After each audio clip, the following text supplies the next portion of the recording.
Hey gamers, welcome back to another DSP video. That's right, we're watching another political stream from this guy he did the other night. I do want to say thank you for the over 1,000 views on the last video. I loved reading the comments, what I read. I'm glad everyone understood where I was coming from with it. And I kind of feel vindicated after watching this stream because this stream I don't know how to describe it, but there are parts that kind of like got me kind of mad because uh it just showed how ignorant he is on a lot of topics, and just kind of callous he is about certain things too. Like it just shows he has no interest in like being open-minded to any of the topics he reads. He just reads the headline and then just goes off of very black and white ideas that doesn't really work. You know, we'll get to it when you watch it, but I'm just gonna say like it just showed to me that like this guy has no critical thinking into what he's reading or about any other topic at all. So let's just get into it. Let's not dilly dally. Let's fucking go. Here we go. Topic of the night, and by the way, I can actually move my camera now. I had this here from earlier today when I was doing gameplay, and it wasn't working, so I had to move the camera. But now I think we could just scoot it right down. There we go. Scoot it right down to the corner, and it looks fine. I think he put an opacity. Okay. You know, so what? Our first topic. I think he put an opacity on his webcam because you could see right through him. But okay, sure, why not? Topic of the night, ladies and gentlemen, is as I had said earlier. Over in Australia, they're up to some hijinks, man. Hijinks. The politicians over there are making some moves, but the people of Australia are kind of confused about it, and there seems to be a big difference of opinion over there about this one, so I wanted to cover it here tonight. I was streaming Persona 3 Reload the other day, and I talked to someone in my stream chat about this story. I don't know the specifics, but we were discussing mostly like, the person in my stream chat said it was a good thing that that they're gonna make it like people under 16 cannot use social media or whatever. And I was saying like, on one hand, it's like there is something to say about like social media and the addictive aspect of it. So I do agree, like on some level there needs to be some awareness of that. But on the other, there is positives from social media. It's not 100% bad. Like everything in life, it's not black and white, guys. But I think that there is a degree of like of uncertainty of like what should we be doing with access to social media and all this other stuff, because some people can find genuine friends through social media, and also predators. I mean, the internet is a very wide and open space. Like you don't know who you're talking to on the other end of the computer screen. So it's hard, in my opinion, to 100% agree with this kind of ruling, because on the other hand, is how would a website verify that? Oh, they would have to get a copy of your driver's license or some form of identity, and it's like, but would that be okay? Like, should we be giving more data to these social media companies that have gotten data breaches, and that information can be sold to other companies or whatever? Like, this is not like at some point it's just, there has to be a line drawn about that. So it's not easy. It's not an easy thing to venture. But I do think I think mostly what it should just be is just more of a responsibility on the parent than it being the responsibility of the internet as a whole. Like, the internet should not be regulated for the idea that a kid could be on there, when it's like the parent should have more like awareness of what their kid is doing on the internet, or at least have an attempt of that kind of idea or whatever. There's a lot of like moving parts in this, and it's not easy to say, well, yeah, we should age gate the internet when it's like, okay, but then how are we going to do that? Oh, we're going to have to give internet companies more personal sensitive data. Like, I don't think that's the answer either. You know, like it just that doesn't work very well. But let's continue. On Dia's politics. But Okay. that's where we were discussing about, where it's like, you can measure the goods and the pros and cons of it all you want, but I think at the point where you're discussing giving verified government information to a website, I like Twitter or Facebook or whatever, I think that's kind of that becomes a problem. I mean, there's already discussion about, like, I think Texas and California are having laws. I think Texas passed it maybe, or is in, I don't know. But where in order to visit like a porn site, you would have to send a copy of your driver's license to that website, and it's like, that's kind of like, do you want to do that? Like, do you really want to give like a porn site your driver's license? Like, that's kind of like a lot of responsibility you're giving to a website that may not be not shady. That may be shady, and you're gonna give them a driver's license to access that site. Like, it's that kind of thing that it's very like, hey, do you think this is a good idea, man? I don't know, especially with this day and age where these companies are selling client data that's just data that Twitter and Facebook get, which is like consumer data basically. But we're gonna widen that to like driver's license. I mean, do you trust these companies to not sell that information or whatever, or do whatever with it? Like, or is this in general they're gonna store this information on a data bank, and then it's like, if that gets hacked, shit can happen. These are things that could happen, and it's like, this is stuff that you have to actively think about as well. So it's not very feasible, in my opinion, to say, well, this use driver's license. It's like, well, yeah, but they're gonna have to store that somewhere, and that could be another issue that could happen down the line. It's all these things. So, Australian Parliament bans social media for under 16s with the world first law. That's right. They're basically saying your kids are not allowed on social media. Now, immediately when this story hit earlier in the week, okay, we're just gonna skip ahead. Stupid if I to occur. This might fix the issue. Now, so Australian Parliament banned social media for under 16s with a world first law. And admittedly, when this was first announced, okay, like, why didn't he read this beforehand? Social media, like in every country, there's different kinds of social media that's prominent. Some countries only have their own internal social media and don't actually allow external social media. Others allow everything. And I was curious when they announced this law and passed it, like, what's covered, right? So here it is. The law makes platforms including TikTok, Facebook, Snapchat, Reddit, X, and Instagram liable for fines of up to 50 million Australian dollars or 33 million American dollars for systemic failures to prevent children younger than 16 from holding accounts. The Senate passed the bill on Thursday, 34 votes to 19, and then the House of Representatives overwhelmingly approved it, 102 to 13. The House on Friday endorsed opposition amendments made in the Senate, making the bill law. Prime Minister Anthony Albanese said the law supported parents concerned by online harms to their children. Platforms now have a social responsibility to ensure the safety of our kids is a priority for them, Albanese told reporters. Now, here's the weird thing about this. All okay? Right. What's the weird and this is what thing? I don't understand, and I don't know if anyone's addressed this yet.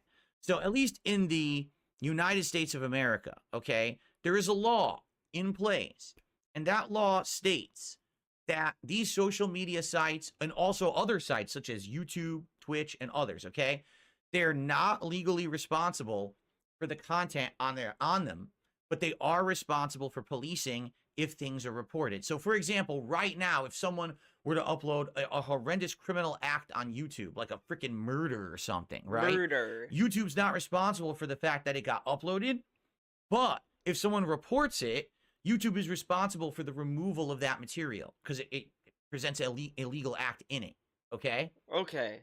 Now, that is the law that has prevented websites from being sued into oblivion for like 20, 30 years. It's the reason why websites can host any content and don't get in trouble. It's why YouTube allows instant uploads, why a website like Twitch allows an instant stream Now, without reviewing your when content. this was a big like talking point, like last year, early this year, I think, whatever, when they were talking about like Section 230, whatever, he the thing is, like, DSU always argued that, oh, these companies should not be protected, this and that, but it's like, again, like, he doesn't understand the issue. If these companies lose these protections, they're not gonna allow you to upload anything instantaneously. It's gonna take forever, and it's gonna just trickle down to other issues and all this other stuff. Like, it's not a clear cut thing. Like, come on, dog. Content first. If they were liable for the content on the sites, they would have to make sure that every piece of content Like, it wouldn't be feasible with the law,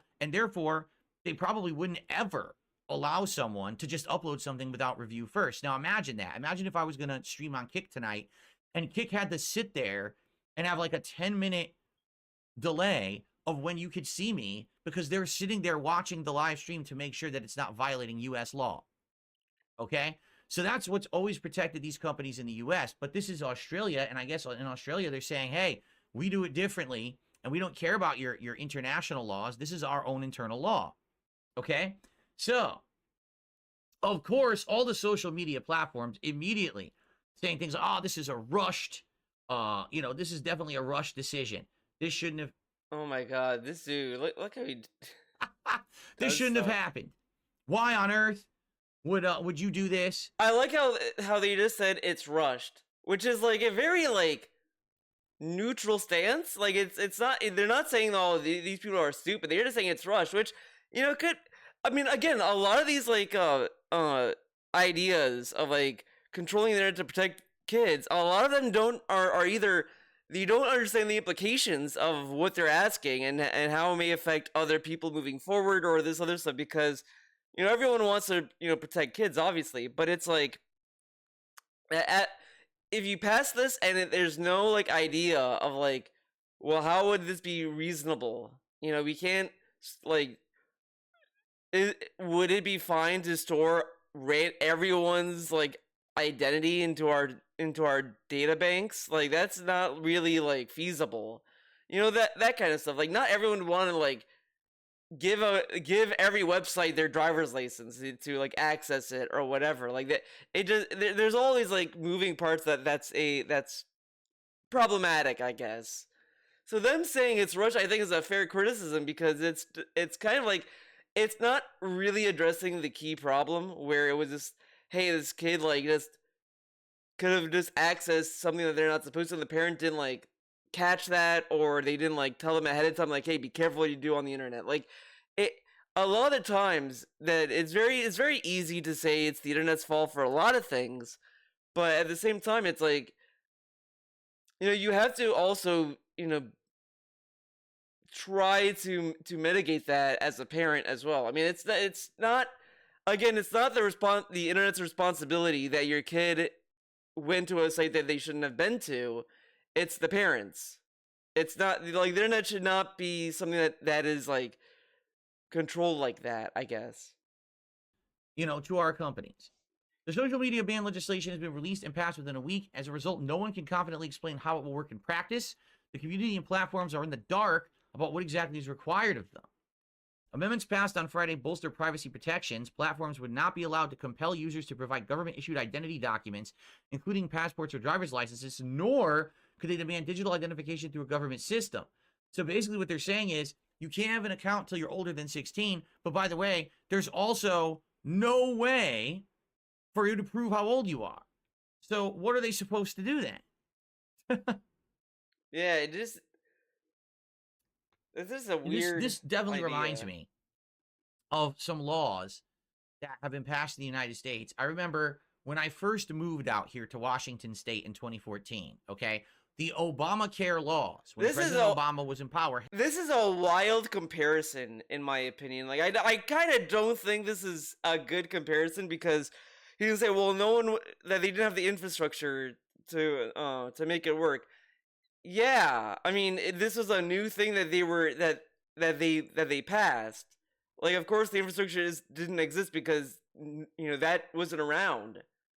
Uh, it's just a very weird thing to say, like a weird comparison to make, in my opinion. Like, just I wouldn't have said this. I just wanted to just focus on what he just read, saying, yeah, this is like how they do this. You like how can you prove how old you are? I mean, who's to say this or that? And then he brings this up, and I just don't think it's a good comparison because, come on. had just passed. This changed the entire way the healthcare system worked in America. So here's what happened. I moved from Connecticut, a state on the East Coast, to Washington, a state on the West Coast. That means I no longer qualified for the healthcare that I had in Connecticut. So I used the process. I went online. I found the information. I filled out the forms. I did everything I was supposed to do to get healthcare out here. I waited 2 months and never got a reply. So I contacted them, and they said, oh, well, actually, there's no way to properly do it right now because the system's still in flux. We're just getting employees in here to start working the system.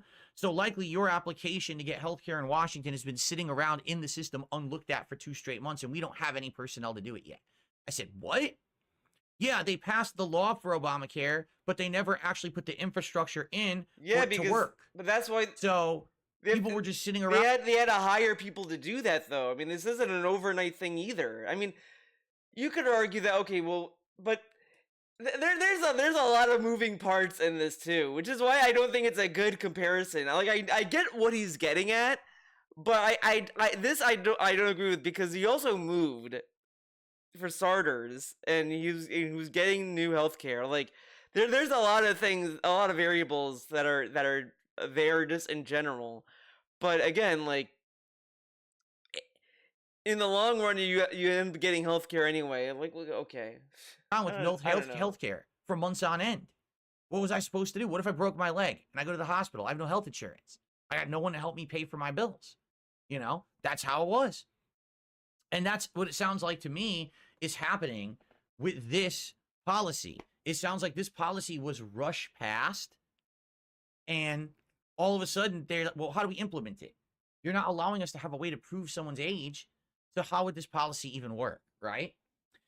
Senator David Shoebridge from the Minority Greens Party said mental health experts agreed the ban could dangerously isolate many people who use social media. I like how he skipped the, oh my god, he skipped the top part where it says, while major parties support the ban, many child welfare and mental health advocates are concerned about the unintended consequences, which is exactly what I feel about these kind of bills and things. That the idea of, like, oh, let's protect our kids and all this stuff is like, fine, no one is gonna be against that, but these decisions have a lot of unintended consequences packed around it that not a lot of people think about either. So it's, as I said, like, these, like, social media is like, there's goods and bads about it. Like, it's not wholly bad, it's not wholly good either. It's not, it's there's a lot of, like, stuff going on with that kind of stuff. So again, that's why I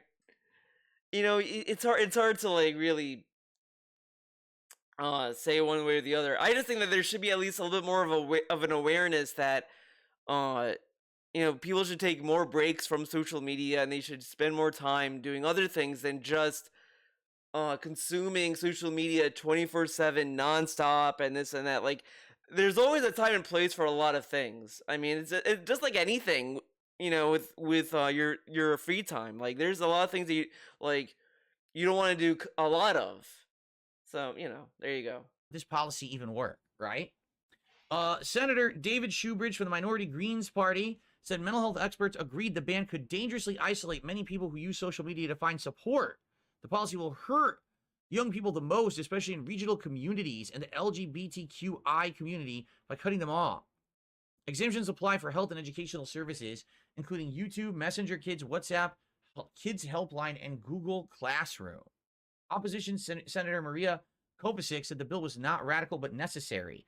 The core focus of the legislation is simple. It demands that social media companies take reasonable steps to identify and remove underage users from their platforms. This is a responsibility these companies should have been fulfilling long ago, but for too long they shirked these responsibilities in favor of profits, okay? And they even have an online safety campaigner.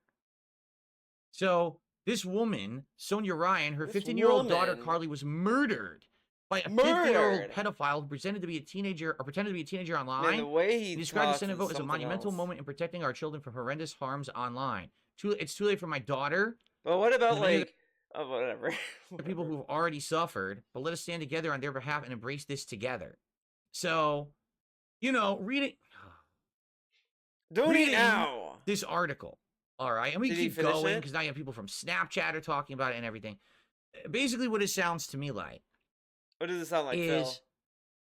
After some of these horrible things are happening, right? Now, pedophiles. But I mean, like, also just keep in mind, like, horrible things like murders, pedophilia, all this has also happened before the internet as well. Like, it's just, crime is crime. You know, like, come on. But whatever. I mean, again, as I said, like, I understand, like, the basis of why a lot of people, like, want this to happen and want these restrictions, but there's a lot of stuff that also impacts people who are not the intended, like unintended consequences, basically. So, I mean, as I said, like, social media, the internet is not wholly bad, but it's not wholly good either. It's just a tool. Like, it's not, the tool itself isn't evil. It's like how people use it and this and that. Like, there's a lot of stuff that it needs to be communicated with a lot of people. I mean, it's just a lot of stuff. There's a lot of things, and again, I don't think it's right to put the responsibility on the internet at large for something that is more like singular to these certain cases that are awful. But it's like it's not the internet's responsibility. It just, you can't enforce that. You know, like, it's like you're gonna parent the entire globe for this one thing. Like, it's just you know, it's like trying to make it's like banning R-rated movies. This is another extreme example, but it's like, well, a kid can watch an R-rated movie, so we should not have them. It's like, I don't think that's like the problem. Is that I think the problem is that, you know, the parents should be more aware of what kind of movies that they're showing their kids, or, you know, how did the kid watch it in the first place? Oh, he snuck in. Well, you know, why did he sneak in? You know, whatever. There's all these like questions you could think of. I mean, it's not an easy discussion, but I do think that there's a lot of like stuff that it kind of like hurts other places. But what DSP goes down, the train of thought he goes down is something else. I'm getting ahead of myself. See, I am starting talking about my own fucking beliefs and shit like that, and you know, it is what it is.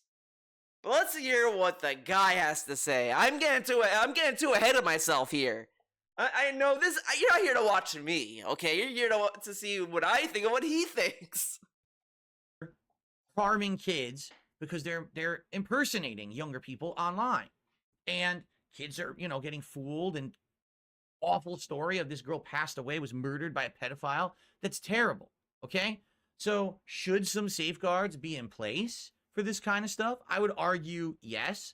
But, I mean, there's a few questions. By the way, I just want to highlight the fact that DSP has kept Derek in his chat for, like, so long, swept for him, all this other stuff. When people were telling him, hey, DSP, Derek has sus playlists. This guy has very sus behavior. He was like, well, that's what he does on his own. I can't react. I don't know, man. This and that. But now he wants, like, the whole internet to be, like, to do that work for him, when he could have just banned Derek. But he had to get bullied into doing it. Like, it's just kind of like, come on, man. Come on now, dog. I have to pose here, okay? I understand that we're in a busy world, correct? Everyone's busy. Everyone's got stuff going on. You know, parents got work and other things. But at some point, don't you think that if your kid is under 16, that you should have some control over their life? Like, you should know. This implies that all these things that kids do, the parent has zero control. Like, he just goes to that extreme so fast. But it's like, he doesn't know how it is to be a parent. Kids do things behind their parents' back all the time. Like, it's not reasonable to expect a parent to be 100% hovering over their parent, their kid. And it's like, a kid is also a person. And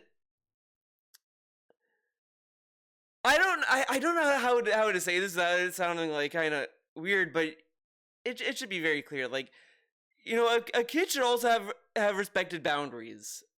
Like, yeah, a parent should be aware of what's going on with their kid because they should care for their kid and all this stuff. That is like obvious, but I don't think it's in the best well-being for a relationship with their parent to like have the parent be like glued to them, basically. Like, at some point, a kid has to kind of be a kid and be able to like just do stuff on their own within reason. Within reason is the key part here. But it's just unreasonable that DSP keeps saying that a parent should be 100% aware of what their kid is doing when it's like, that's not, that can't really that can't really happen. Because a lot of these relationships deal with a lot of trust and faith in with that. Like, it's not an easy relationship. This is why a lot of people say parenting is hard, and it's not and it's not easy. And it's so funny that DSP is the first guy to always say, parenting is hard, okay, guys? But he acts as if it's so easy. Oh, you're telling me I have to I should like know what my kid is doing? DSP, I never thought of that. And it's like that come on. But he keeps saying this shit as if it's like, come on, it's just that easy. But it's like, it's not, because if you overparent your kid and you hover over them, they may end up having a very bad relationship with you and may affect them in other ways that may not manifest until later on in their life, for example. It goes both ways. If you neglect your kid completely, yeah, your kid is gonna get fucked up. If you overparent and coddle them and shelter them and get involved with their lives 100% all the way, that will also fuck them up. You need to balance everything. And again, like, it's not easy, and it's kind of ridiculous to just say, oh, just hover over them. Hello, it's like, come on, man. Know at least who they're talking to, what they're doing. Like, that's awful to me that a pedophile is, murdered kids. But what kind of an environment was it that the kids were never had their online interactions reviewed by their parents? Because the other thing is, like, if the kid starts to feel that the parents give them no freedom because they're hovering over them and they're checking everything that they're doing like 100%, they're gonna be more inclined to latch onto strangers more often because they want to get away from like an oppressive household, basically. Again, it goes into like this balance that you have to like kind of find with your kid. That's why, like, you need to find a way to earn trust and to like, hey, and be straightforward. I mean, it's not easy. I didn't want to say it's not hard because it's like it isn't easy. To say it's not hard is a lie, but it's like, you can't overparent them because then they're gonna be more like suffocating in a household, and there's also this stuff that a kid may not feel comfortable telling their parent. I mean, it's a very like tough situation, and that's just how life is. Like, and this guy doesn't get it. He just doesn't get it. Know that this was going on, well, obviously if this is someone you've never met before, now you're meeting with a stranger from online and the parent didn't know and isn't involved. That's a little bizarre to me. I'll be honest, I do think that parents in this modern era have shirked the vast majority of their responsibilities. It seems to me like parents now think, I have the kid, and now society raises them. Throw them to the wolves. This is so dumb. He keeps basing everyone like this, but if that's the case, wouldn't this happen to more people than like how much is being reported now?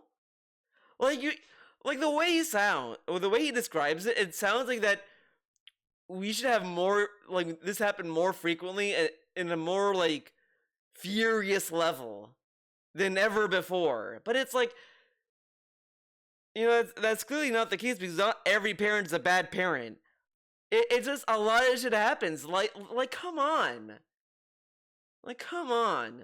Let them go online, let them watch TV, let them do everything unchecked, unhindered, no discipline, no rules. Let what do they say? The town raise the village. It takes a village to raise a kid. So just let the village raise the kid, and I'm gonna go off over here and live my own life like I never had the kid. Okay? I'm sorry. I'm I disagree with this. Now, we talked about this a week or two ago. How crime is rampant here in Seattle, and some of the criminals are literally 11 years old. But again, this is ignoring the circumstance of a lot of people. Like, why would a kid turn to crime? Like, there's a lot. Like, these are very like far-reaching things. But again, like to say that, oh, well, where was the parent? It's like you can't expect a parent to be 100% involved with their kid's life because it's not that simple. Again, it goes both ways with either neglecting your kid or being overly protective of your kid. Both extremes can like cause harm, but it's the moderation and the little gaps that can cause issues like this. I mean, again, crime is crime. You can have the best intention. Like again, you could even argue, would this even stop pedophiles? No. Because pedophiles are not going to just stop being pedophiles because kids don't have a Twitter account. Like, you can't just do that. You have to, like, catch the pedophiles. But you can't just sit there and be like, oh, let's just ban kids from the internet. That's going to, like, stop that. Like, no. It's just going to, like, it can go in many other directions. And the other thing is, like, what about stories? What if there's a story where social media saved a kid's life? Like, a kid could be like, finally found access to Twitter and then start posting, I'm here, whatever, blah, blah, blah, and then people start reporting that. What about that? What about those kind of stories? But it's just like, that is the problem with this, and these are not really approaching the aspect of, like, what the bill is set out to do, what it wants to do, but will it be adequate? Because even, again, if you stop, let's say that this works, everyone under the age of 16 cannot make an account on the internet at all. How would that stop pedophiles? Like, that's not going to really stop them. Like, it's just like, this has a lot of other unintended issues that could pave the way for other problems down the line. And he is not really acknowledging that and is just steamrolling it and just thinking about the main reason why they did it in the first place, which is like, like obviously you're gonna want to protect kids, but at the same time you have to think about like what the bill is saying and how would it affect other people, and then like would it even stop the problem that it's set out to that it claims it's gonna fix. Like, it's not. There's a lot of like talking points in this, and you could get a lot of interesting talking points from other people about this. You won't get that from DSP. You just won't, because this guy goes with, what about the parents? And it's like, come on. I showed you the video of the 11-year-old with the assault rifle on camera holding up a gas station clerk, right? Where's the parent? And if this is the case, if this is a parent who, is shirking their responsibility as a parent, should they not be held accountable? Your child, who you gave birth to, is committing crimes. But what if, again, you're gonna punish the parent for the kid lying to them, basically? Like, that doesn't really punish the kid. The kid should be the one facing the responsibility, because, how else are they gonna learn? I mean, the parent already has repercussions for neglecting their kid, by the way. Child Protective Services could take their kid away from them. Again, this dude is assuming that all these parents around the world are all bad because bad things happen to their kid, which is like, it could be seen as victim blaming in certain cases. like this is not a good take to have, and it's very like closed-minded and very simplistic. It has no, like, again, when you're talking about politics or any real world thing, you really have to have a deeper understanding of what is being discussed, the ramifications, and how it affects other people, and this and that. This dude does not go past line one of anything. Like, he doesn't think much about this unless the article tells him about it. Then he thinks about it. Okay. Why are you not responsible for it? On the flip side of that, your child is going online and unhindered, unfiltered, talking to a million people who you don't know, and now is arranging meetups with them. Doesn't that sound a little fucked up and weird? Like, at what point do parents actually start raising their kids at this time? You know what I mean? You know what I mean? I'm confused about this. Like, what is going? When I was a kid, I did have access to the internet. Yes. This is another bad example, because even when I was a kid, I mean, and I was born in 1990, guys. I mean, but even then, we had dial-up. I remember fucking dial-up. I always think about it because there was a web game on Cartoon Network that me and my brother loved playing. It was a Jetsons game. Hopefully someone knows what game I'm talking about. I think the point of the game is that you're dropping off your kids. Like, it's the beginning of the show, basically, where he's dropping off his son, his daughter, his wife, and the wife, whatever. So the mini game is like you're just trying to do that, and you're going through like an obstacle course or whatever. It was a fun game. Hopefully someone knows what I'm talking about. But we had to go through dial-up, and it was so long, and it was I don't know if it was expensive or not, but I remember we couldn't play it all the time. We had to play it in certain times. But it's probably because the internet was through dial-up, and of course he would have to go through like hours of using it, because you're gonna rack up bill, and also be able to use the phone. You can't use dial-up and use the phone at the same time. It just can't be done. And of course, like, a parent now is gonna have like restricted access to the internet with their kids, all this other stuff. Like, he's assuming that this doesn't happen because of bad stories, which is like very, very like baby brain logic to assume, since this bad thing happened, that must mean that there was no parenting involved. Like, how do you know that wasn't the case? Like, how do you know that these parents don't have a lot of time for their kid to be on the internet, and that during that time they could have done that? Like, there's no thinking about this. Or what if they go to a friend's house? What if they go to school and do it there? What if they, like, there's a lot of like variables that are outside of anyone's reasonable control. Like, should the parent go to school with them too and sit next to them when they're in school? Like, how much does a parent need to observe their kid for DSP to like to agree, right? To get it, right? There was internet, in the 90s, there was AOL Instant Messenger and stuff like that.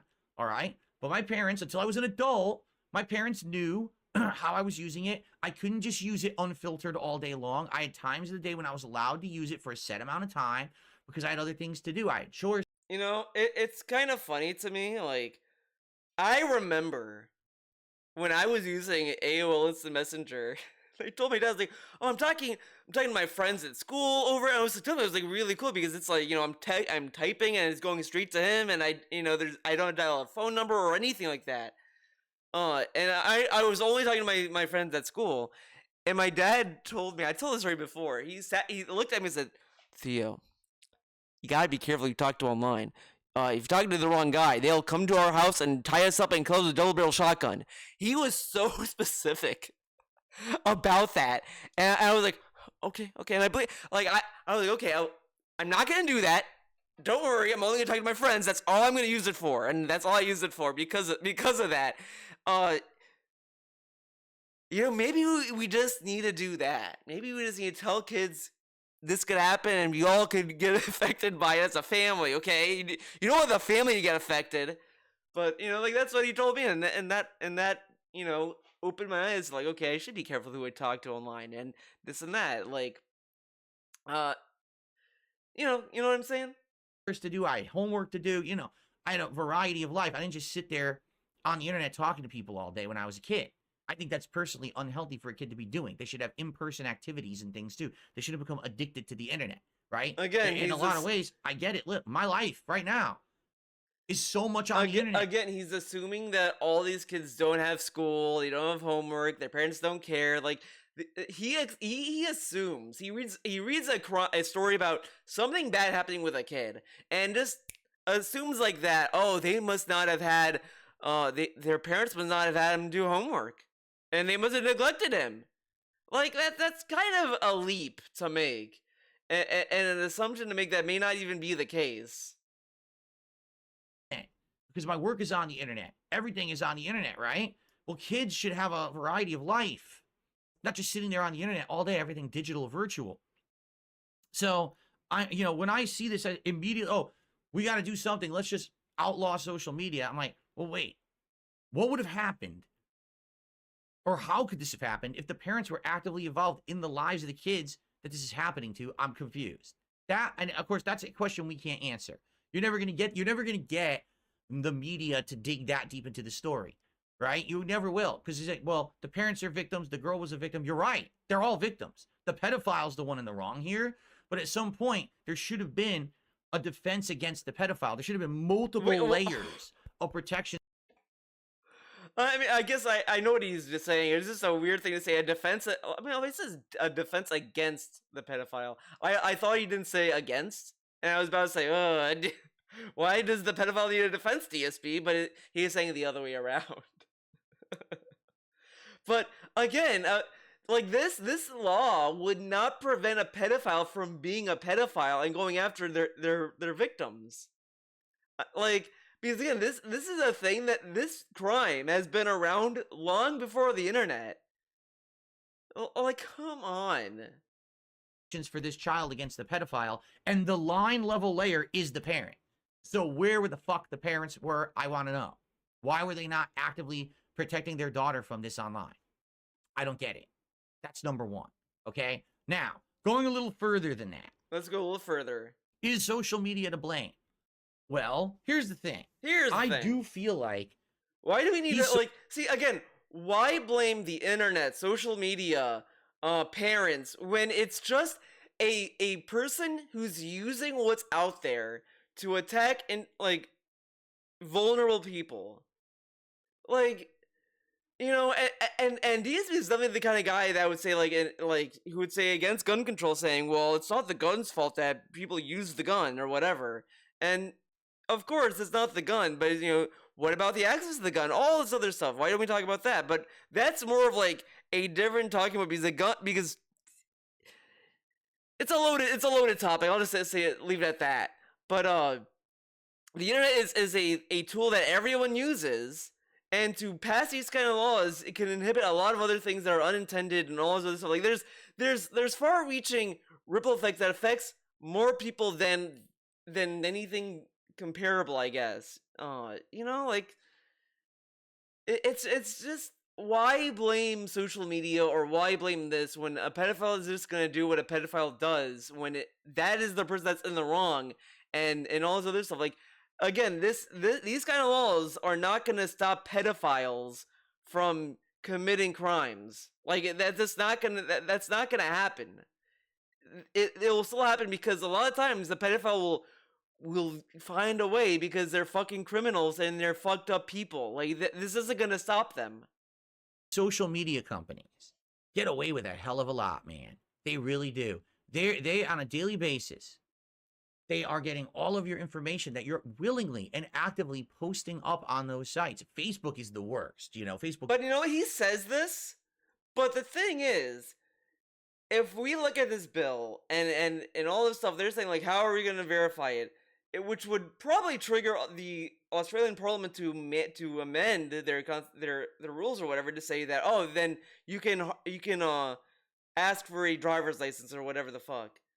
Like, he's not asking, like, well, he's saying that it's fucked up that they can take the data that they can get now and do whatever they want with it. But if you grant a website the ability to store driver's license, to have access to driver's license, like, aren't they going to do anything nefarious with that?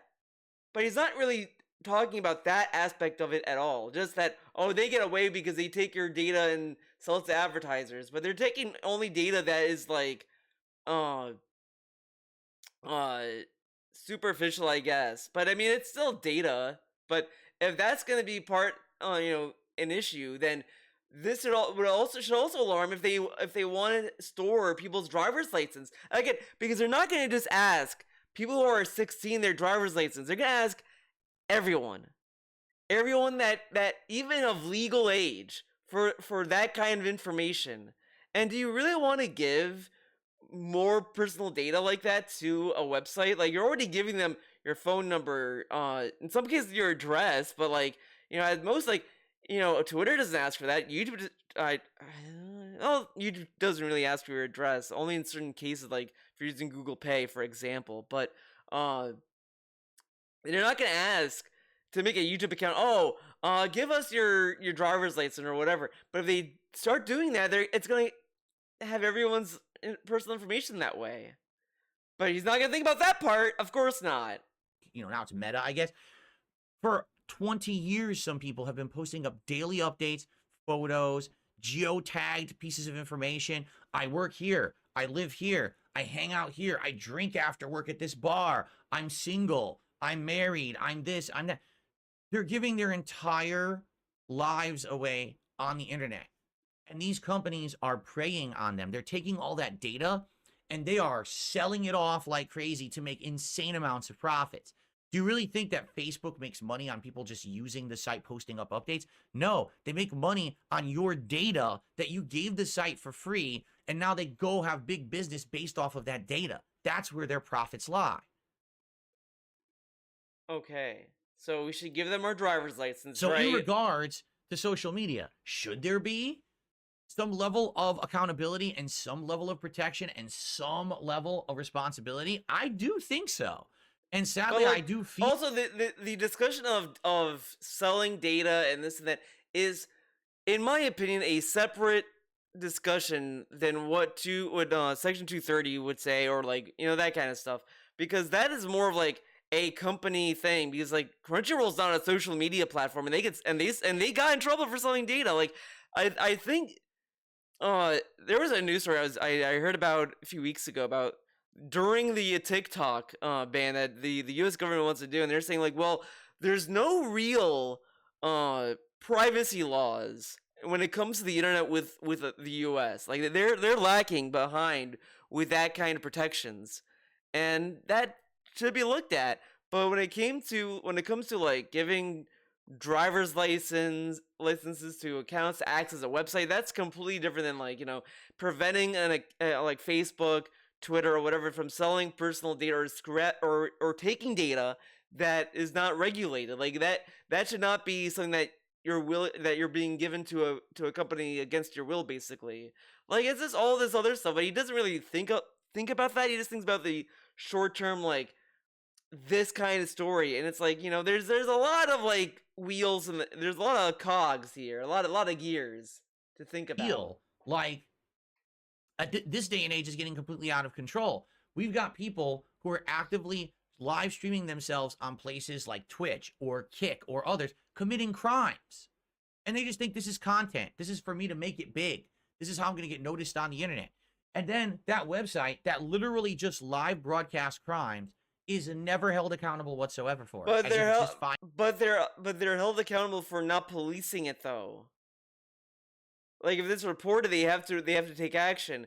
But yeah, like it wouldn't make sense to hold all sites accountable then, because it wouldn't be financial. It would make them like be less financially stable to begin with, and it would also like just not work for the individual that just wants to post a picture of like their dog or something. Like, I'll have to wait until like they approve this, and it's just like it just wouldn't work out in comparison. Find that it happened, or they banned the account later.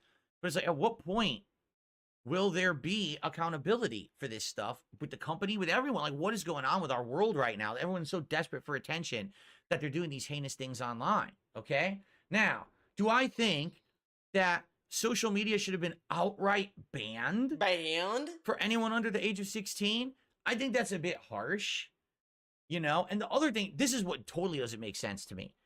So they banned TikTok, Facebook, Snapchat, Reddit, X, and Instagram. They didn't ban Twitch. They didn't ban any video streaming service Well, at all. these are not seen as social media. Like I know why you would consider YouTube that, because people can just upload videos as a form of that, but it's still a slightly different landscape than what Twitter does or whatever. Like not every kid is gonna make a YouTube channel and start uploading videos talking about their day or whatever. Like that's not like it's different. Actually, none of those are stream services, right? They didn't ban YouTube? Are you shitting me? YouTube, the home of Mr. Beast, arguably the most influential man. Oh my god, this is insane. This is insane. Like it's a different platform. And then they say, well, it was like MySpace back then. It's not like MySpace now, dum-dum. And secondly, like, there's no messaging application that YouTube has. There's comments and community posts, but it's YouTube, guys. Come on. Man on the planet towards your children. And you didn't ban that or block that. They said that was one of their provisions, that it was allowed to stay up. Remember, it said YouTube and a bunch others got exceptions to the rule. It's why YouTube. YouTube is 99% entertainment at this point. It really isn't used that much for. This is talking about social media, not entertainment. Okay. Informative purposes. Why would they be okay? Right? So man, he really can't read. It really sounds to me like, again, this was selective legislation.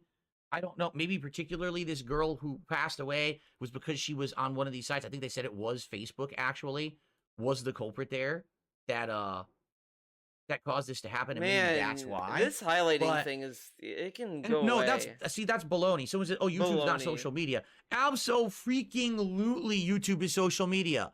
1,000,000% YouTube is social media. Okay, why? YouTube, when the first YouTube pages were created back in the day, it looked like MySpace. The entire channel. It is like social media, because back before Google bought it, it was like MySpace. Dented. Page was a MySpace page, basically. You can post up daily updates. You can do video form. You can do text form. You can directly interact with your viewers and audience in comments, in posts, in chats. It's social media. Again, not everyone who uses YouTube does it for that reason. It's a completely different thing. 100%. It sounds like the parliament, for some odd reason, didn't want to include YouTube. And that's weird to me. Because I would say a lot of these relationships and things are happening on a place like YouTube as well, not just on There's Facebook. no messaging app. Facebook is like, the biggest. Facebook has a messaging service. I mean, I don't remember Snapchat at all. I used it like years ago. But Facebook has a messaging service. Reddit does. Twitter, Instagram, all of these platforms. TikTok, I don't know. I don't know much about TikTok. But these things have messaging aspects to them. Oh, whatever. Okay. Defender. So anyway, overall, I'm curious to see how long this stands and how it will be enforced. Because like they said, really the question mark here, because this only was, the 28th or 29th that it passed. So it's not even been, a whole week yet? Or maybe now it just hit a week. How could this possibly be enforced? Because, as they said, it doesn't seem like there's any way that they could actually prove someone's age. They're not allowing them to actually, request a government ID. So how are you going to prove someone's age? Someone could easily say I'm 18 and just make a new account, and then they have access to social media. But how do you prove it? I don't know. And it doesn't seem like anyone knows. So again, this seems like, the law is well-intentioned. The law seems like they want to hold social media companies accountable. I'm for part of that, all right? But for me, I scratch my head when it comes to how would you enforce it? How do you even think you're going to? And like they said in this very article, no one seems to have that answer. It seems like there was legislation that was just rushed without planning it out. Again, very reminiscent of what a lot of Democrats have done in the United States. Rush a law out. Oh, now it's passed. Yeah, Republicans don't rush out laws either, right? No one planned on how to do it. Obamacare's passed, but no one can have this health care for 6 months because, we didn't have the infrastructure for it. For the record, FYI, it took me, all right, almost... I think it was around 7 months. Again, this again proves my point. This is another politics stream of him crying about Democrats. My God. My God, man. Another one. We got another one.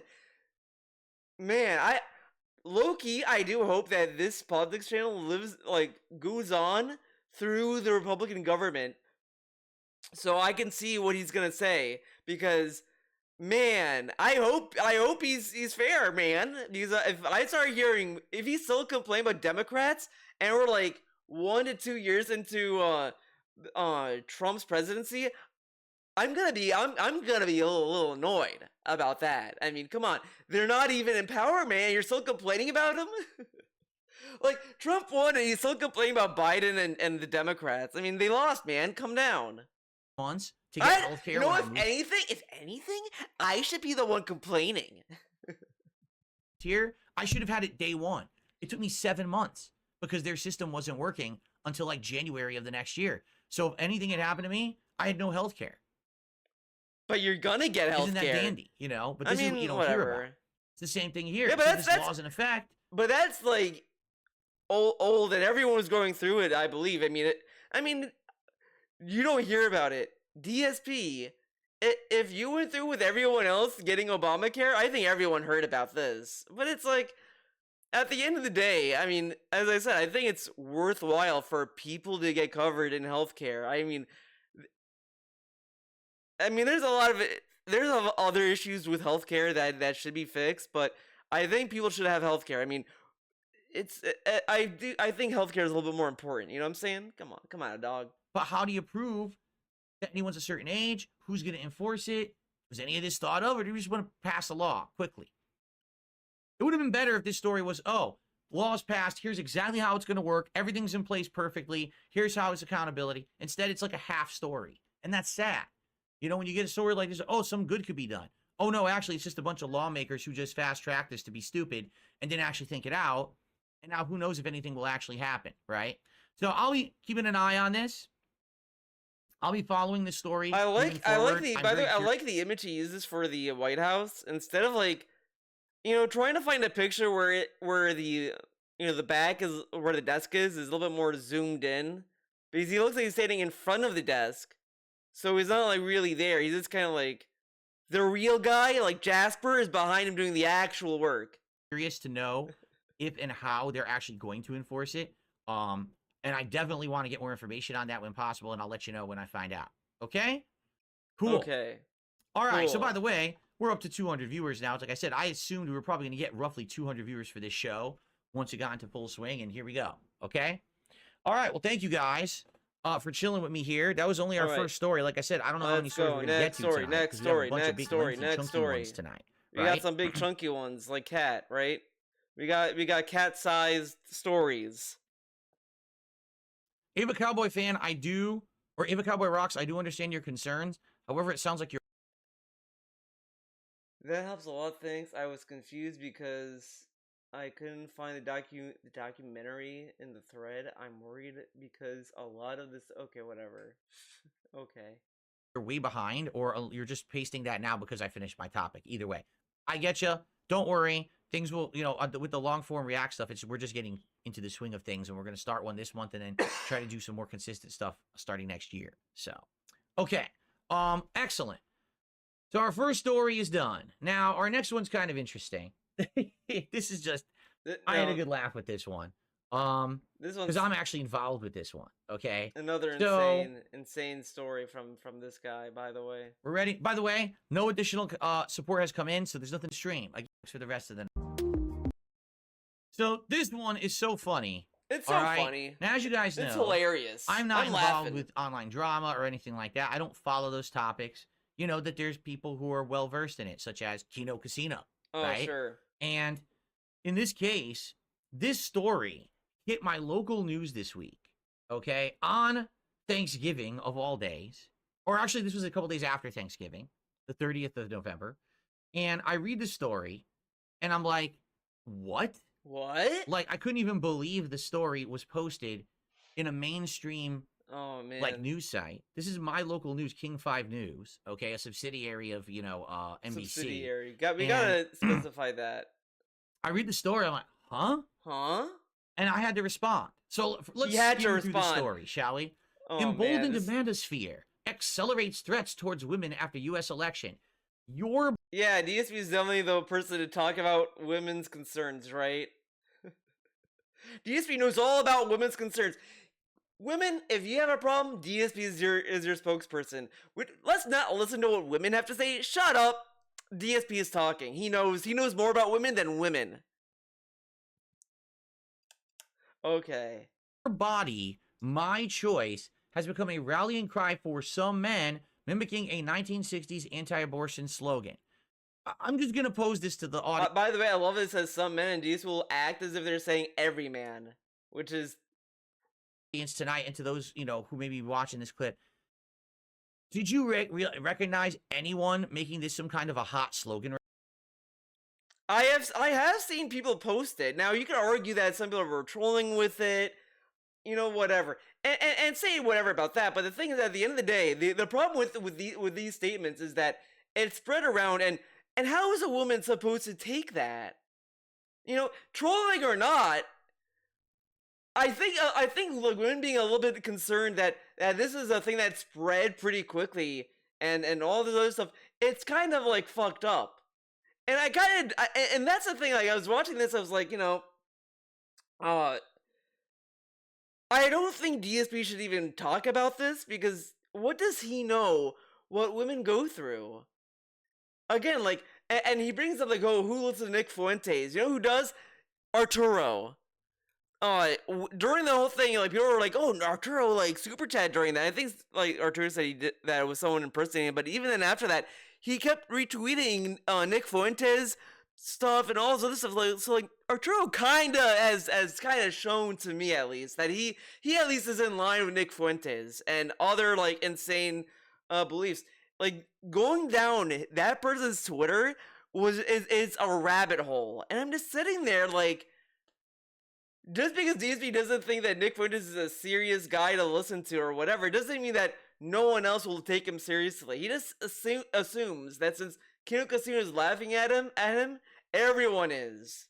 Like that's not always the case. But he goes on and on, but he has no insight or how women feel about this. And just get a load of what he says about at the end of the story. Right now, have you been on social media? Have you seen videos? Your body, my choice. Your body, my. What are they talking about? I have seen a few tweets outside of Nick Fuentes that echoed similar sentiments of your body, my choice kind of shit. Like I've literally seen stuff like that before, just on Twitter, like here and there. So it has spread to some degree. Again, like to just ignore women concerned with this trend that's showing up and saying like, oh, have you seen every man do this? It's like that's not what even the article is saying. It's saying some men, and it's just like, come on. Like this is literally, I'm not kidding you, one person. Okay, one singular person. I've seen a few. Okay, like a handful. So let's go ahead and read their article. At least from what I've seen. The days after the presidential election, Sadie Perez began carrying cayenne pepper spray. Carrying pepper spray with her around campus. Her mom ordered her and her sister. The days after the presidential election, Sadie Perez began carrying cayenne pepper. Cayenne pepper. Where did he get cayenne from? I thought he pronounced carrying weird, but he said cayenne. It's like, huh? Carrying pepper spray with her around campus. Her mom ordered her and her sister a self-defense kit that including keychain spikes, a hidden knife key, and a personal alarm. Okay, guess what? They should have had that anyway. Even before the election, if your daughters are on a university campus, they should have self-defense things on them. And by the way, men should too. Because it's not a very safe world. You should have those things. It shouldn't be, oh, because Trump won the election, now I feel unsafe. It should be, you have a fucking brain. And you realize that you need self-defense stuff. If but like before it was like, I mean, he's kind of ignoring that a lot of people are using Trump's presidency to like be more like vocal about their nonsense. And that's kind of alarming. I mean, I get what he's saying. Like people should naturally be more inclined to protect themselves. But it's like, You know, like, come on, man. Be around by yourself at night anywhere, a campus included. So immediately, this is a dumb beginning to the article. A response to the But also, emboldened free. again, like this is saying like in the days of the presidential election, carrying a purpose around campus. Like this is a college student, so you can imply that maybe this person just started college or whatever, and they should have this now. Like, okay. Of right-wing manosphere influencers. Yes, emboldened influencers like myself have come to the forefront to start with our crazy Oh slogans man. and awful antics, right? For many women, these words Yeah, represent a mock worrying this, harbinger of right? what might lie ahead, as someone perceived the election results as a rebuke of reproductive rights and women's rights. By the way, do these women realize they live in Washington State, one of the top 3? But like, oh my god, this is so like short-sighted. Because again, like, yeah, they live in Washington, but guess what, man? We had a president that installed a conservative Supreme Court that overturned Roe v. Wade, which took away a lot of reproductive rights and this and that. And naturally, like if you leave it up to the states, a state can easily just change the abortion rights whenever they feel like it, or whenever it's like if someone was pro-life, let's say that was in Washington, they'll ban abortion, or they may ban abortion in other ways. Then they'll get a pro-choice, and then it's like, okay, now we can like have abortion again. Then after that, it'll be illegal again, or it could be whatever. I mean, it's leaving up to the state, and that is concerning, especially if there's a rising uh feeling that there's gonna be more people that are gonna be less inclined to care about women's rights and all this other stuff that can have the ambition to go into political positions and do a lot of that kind of stuff. I mean, these are just like things that are just like this could happen. I mean, you could say it's fear mongering, I guess, but the thing is, like, when you start seeing more and more people spread more misogyny or sexist rhetoric, it's an understandable concern that women have. But this dude is steamrolling that because come on, guys, it's 2024. Men love women, and it's like, then why was there like a clamoring to overturn Roe v. Wade? Has there been more than Nick Fuentes, by the way, saying your body my choice kind of nonsense? Like there's like sexist people exist. People who hate women exist. Like all these things are problematic, but he dismisses it because he doesn't experience it. DSP, you're a dude. You're not gonna experience misogyny. The only way he would experience it, to be honest, is if he was misogynist himself. But I mean, maybe he is. I don't know. But would a misogynistic person admit that they're misogynistic? I don't know. Probably not. Most liberal states in the United States where no one would be walking around saying or acting like that. Like, do they know where they are? But again, the other thing is, just because your state is fucking liberal doesn't mean there's zero Republicans or there's zero people with like fucked up ideologies or whatever the fuck. Like, dude, like my state, I believe in the election. The last I checked, we voted for Kamala. Like, it was a blue state. I see Trump supporters here. Should I say, like, I'm not gonna say like, oh well, everyone here loves Kamala and everyone here is a lovely Democrat liberal. Like, that's not really the case.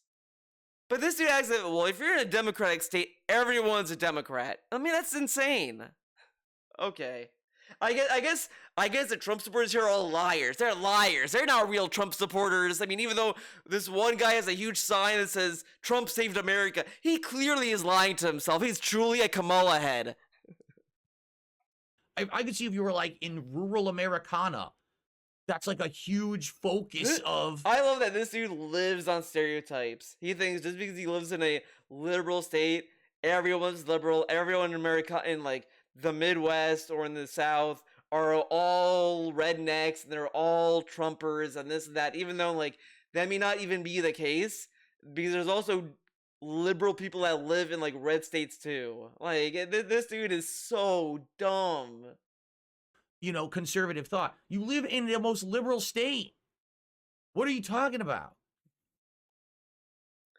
And this and again, this is talking about the internet. This is talking about like the internet, like reaction to this kind of stuff and all this other stuff, which is like more awareness with the world than DSP has. This article that is a local news article or whatever is being more thinking nationally than DSP. Oh man. I feel I have to carry around pepper spray like this is sad. No, what's sad is that you've allowed yourself Oh to be boy. fear-mongered into doing something. I love the beginning of the story. Everyone should have self-defense. Everyone should carry pepper spray. Everyone should defend themselves. For this, yeah, it's sad we have to do that now. Wow, you got self-defense and pepper spray? Wow, that's sad. You got fear-mongered to do that. This dude is so fucking dumb. Like, come on. And even let's say that, like, if you go down as like and if everyone believes, right, that everyone should have self-defense, everyone should have like a gun, everyone should have pepper spray, everyone should have this and that. You can still say it is sad that we live in a world where we have to live in fear of other people and this and that. Like, anything can happen. I mean, they have been saying that during the school shootings that's been going on. Like, it's sad that, like, when you send a kid to a school, that they could get, that there could be a school shooting that could happen. Like, that's just a statement. And he's mocking the statement. Like, this dude is, it's just like, there's no, like, he has no empathy or any understanding of what he's reading, and and wants to mock it so quickly because he's reading an article he thinks is dumb, but he has no thinking of like how it affects other people. Why would women feel more alarmed seeing, despite the fact that you could argue, well, Nick Fuentes, don't take them seriously, this, that, the fact that it's spreading around and that it's a concern that let alone a guy just said it to begin with, like, we're not gonna, like, take into account how a woman could be impacted by rhetoric being spread around like that? Like, come on. Come on. Something that normally you wouldn't do. That's all it is. You're weak-minded, and you can't take the fact that someone you don't like got voted in. And we're back to talking about Trump. This guy, again, you think I should be the one, right? I should be the one that should be like, guys, Trump is ruining us. But this guy has brought everything more about Trump than me. I don't know how this happens. And it's like, it's just insane. And again, he's reading this article and he just wants to mock it, but it's like, at some degree, you have to at least understand the perspective of other people when shit like this happens. When you have like spread that rhetoric of your body, my choice, of course, when a woman sees that, she's probably gonna be a little alarmed at reading it to begin with. But this guy just wants to mock it off the bat. This statement of it's sad that we have to be more careful in this country that's the land of the free and all this other stuff. It, like, doesn't want to believe that maybe it is kind of sad. I mean, school shootings happen. Isn't that kind of sad that you can send your kid to school and they may not come back? But no, we're not going to think about that because America is great despite all these issues and things that shouldn't happen that are happening. But we're gonna mock the sentiment and saying it's sad of it. Like, come on. This dude is just reading this and just wants to react negatively. And this is a key issue with his politics channel. It's the same issue I have with his gaming news. It's just him complaining and whining. And it's like, there's more to news and reporting stuff than just whining like a bitch about things. This is just him whining and being negative about all the other stuff and not caring about the other perspective of what you're reading. Other people read an article and say, you know what, I want to know what's the perspective of someone else in this. Like, you know, oh, like that last article where he's talking about the ban on the 16-year-olds on social media. You know, shouldn't you be more interested in how would this affect other people? Will this affect me, who's not 16 years old? Will this affect me in any way? Will this affect, anything else going forward? What about these other communities that get support online? What about the good aspects of the internet? Like, he doesn't care about these other aspects of anything, and is very one sided on these topics, or just single minded on this.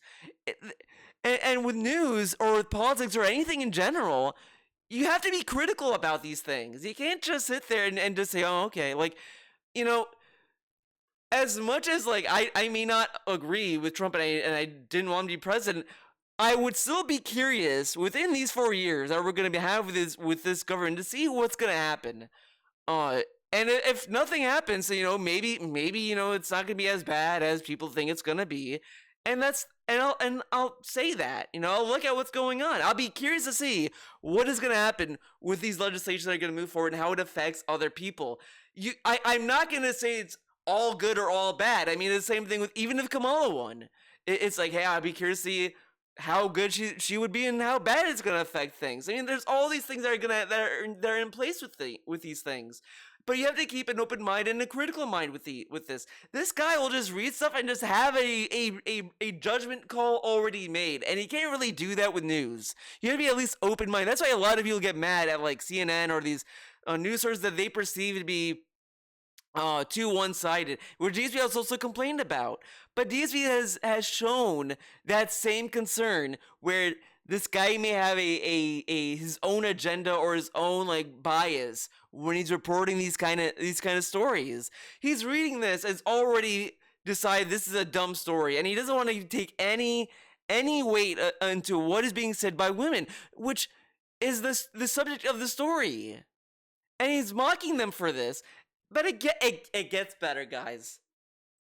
The insane, nonsensical people online who only dummies listen to, right? Those dummies don't live where you live. So how is this an article? How would you know? How would you know if, let's say, how would this person know that her neighbor is not a Nick Fuentes head? How would she know that? How would I know, right? If like someone watched, like, how would I know that the person next door is a DSP fan? How would I know that? I wouldn't know.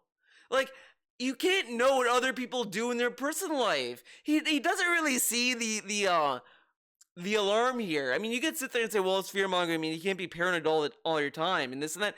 But yeah, of course. But at the same time, like, this is just how shit happens. Like, come on. My local news. All right. I've seen a very large uptick in the number of types of misogynistic rhetoric immediately after the election. What? So where? I love that this person's saying that they've seen all his rhetoric go, and then he's like, where? Where did you see this? Come on. We're gonna just investigate this person's claim? Okay. Online? With a bunch of fucking nerds online? What are you talking about? This is not happening in real life. There is no one in the again, he's going with extremes. Like, oh, in order for misogyny to exist, you have to see it on the streets and in your face like a baby. Like, my God, man. Like, this dude is so cooked brain-wise. He's so stupid about so many things. I don't see it, so it must not happen. My God, dude. Guys, I never got treated with misogyny, so it must not exist. How much of a clown do you have to be to say that unironically? Streets saying, your body, my choice. There are no men running around slapping women and treating them horribly now because Trump won the election. I mean, dude, you could argue this is misogyny because he listened to what a woman had to say and said that they're stupid, basically. That's basically misogynistic. because you're not like you're not taking their concern seriously, and you're belittling their concern, which is misogynistic because you're not doing it off of any merit. You're assuming that what they're saying is hyperbolic, and they're not, and it's not true. But how would you know? You're not, you don't live their lives, DSP. You're a dude that lives in your little house. And he's like talking as if like he knows all these things that these women go through. He doesn't know shit what they go through. Get out of here. What fucking virtual world you live in do you think is real life? Oh my god. Like, fuck off. So here it is. Here it is.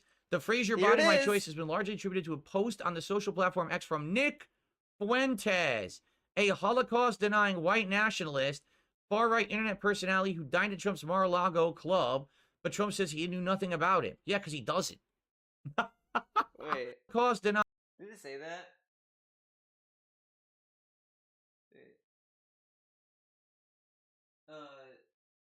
At Trump's Mar-a-Lago in Florida 2 years ago, in a statement responding to criticism of that event. Okay, never mind. White nationalist, far-right internet personality who dined at Trump's Mar-a-Lago club, but Trump says he knew nothing about it. Yeah, because he doesn't.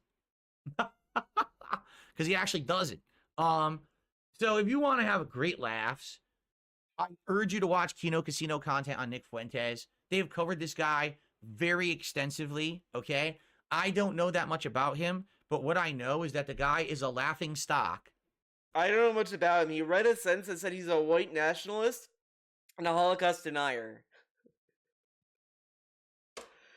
Okay, I mean that says everything you need to know about him, apparently, in my opinion. Because I mean, I don't get like, man, I don't give a fuck what these trash people say about, like, if you fucking deny the Holocaust, fuck you. Come on now, dog. Especially this last week, as you're gonna see when I respond to this dish news on story. this guy, of course. Okay, so the implication is that men should have control over or access to sex with women. That's not even what it means, is it? Your body, my choice. What do you think that fucking means, dummy? Oh, because it doesn't say that explicitly.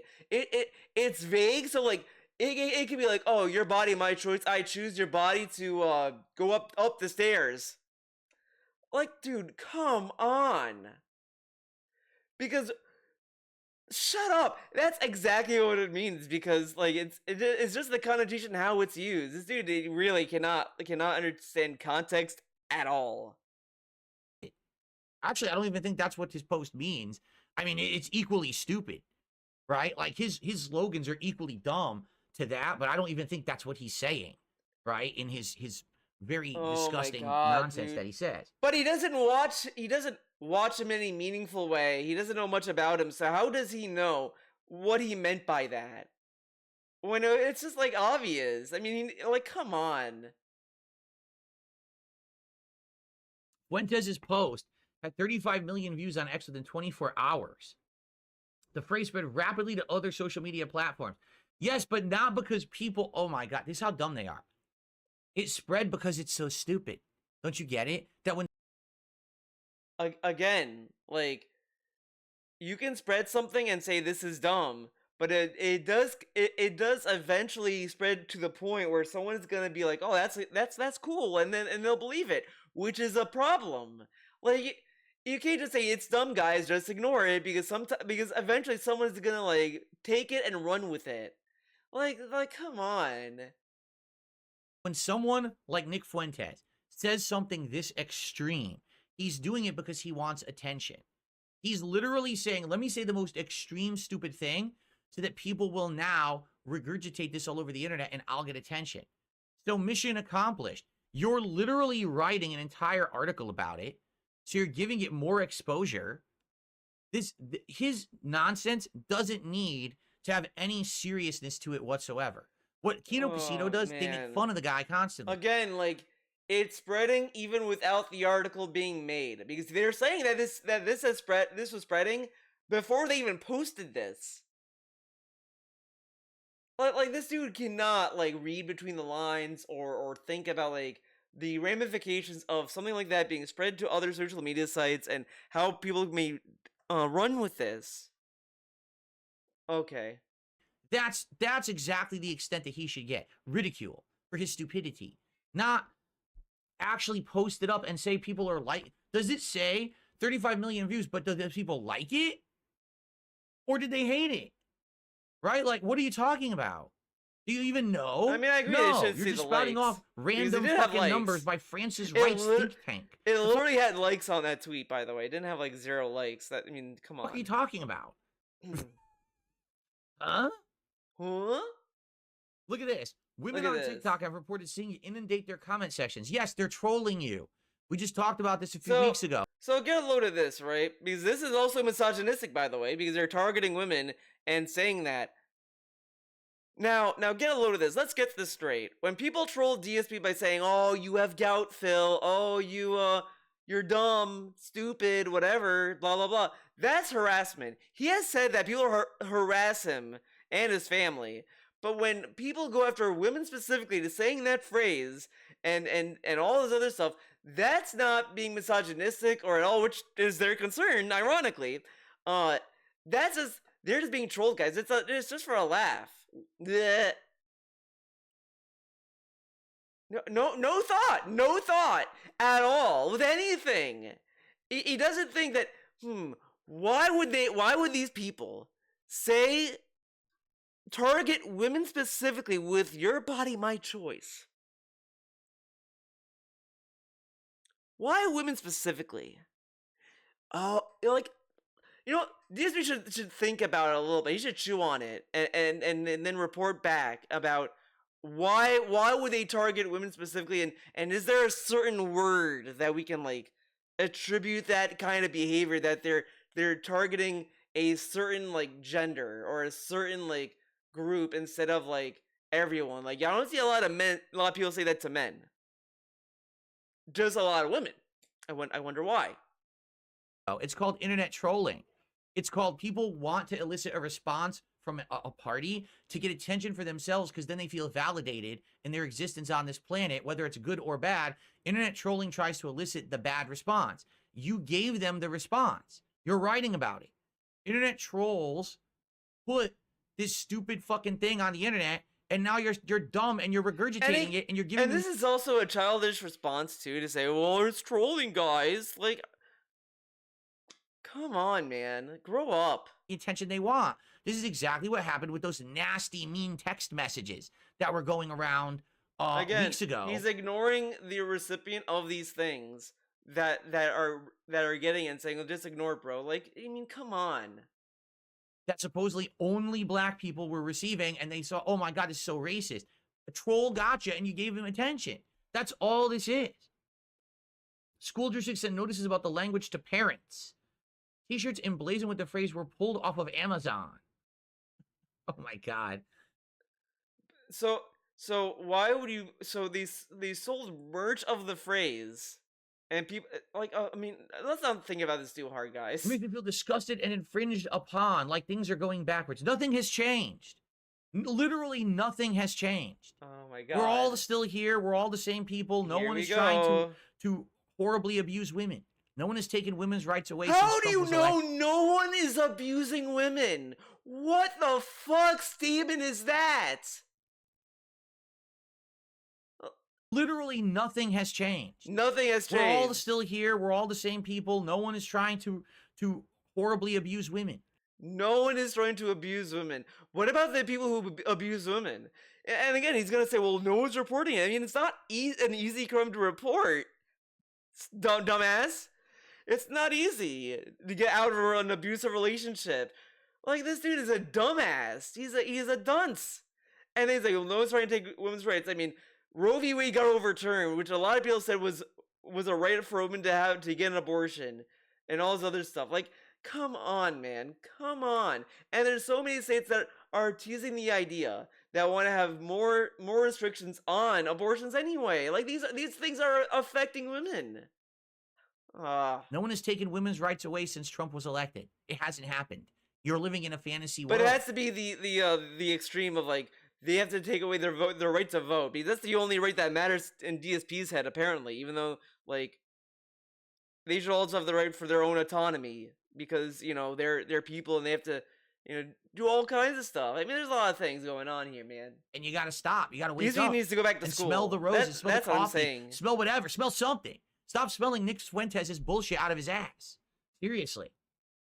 Look, online declarations for women to get back in the kitchen and repeal the 19th. Again, where is this happening besides online trolling? But again, like, yeah, it's happening online, but it's still harassment, dude.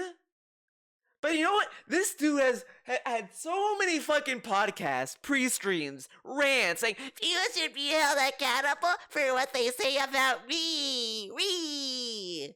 but then when women say it, oh, they're just trolling, guys. Just ignore them.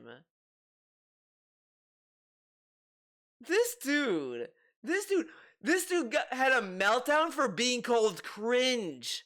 And this dude is saying that these women who are feeling that they're going through sexist attacks by these statements, he's saying they're just trolling you, man. Just ignore them.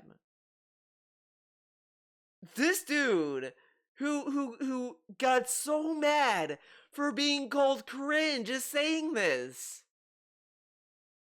Jesus. This is so dumb. And they keep going. The article continues talking about every little fucking stupid trollish action from people pretending to be conservatives because they want to get a trollish reaction from women. And every woman falls for it. Oh my god. They're all, oh yeah, it's real. It mentions Trump saying the Chinese virus, which is xenophobic and racist because it's a virus, etc. All that kind of stuff. Is that him trolling? Was he trolling the nation? Like, come on, man. It's real. The article is literally, I'm not kidding. Look how thin the mask was that he had for all these years. I fully accepting I'm an ally. I understand words can be offensive. And now he's like, guys, they're just trolling. Ignore them, like a little baby. Like, this dude's an idiot. He really needs to go to school again. Keep going. Look how long this fucking article is, by the way. The entire article is fear-mongering. That's it. There's not a single actual fact. There's no story here that as a direct result of Trump becoming elected, men went and did horrible acts to women. There's nothing like that. Women were uploading videos, doing their thing, and got unsolicited comments that were harassing them. That's nothing happening. But this dude is saying that the internet should have been policed when trolls were saying DSP scam people for $2,000 for a cat. That should be policed. But when men go around and like harass women unsolicitedly and doing all this kind of other shit, just ignore them, bro.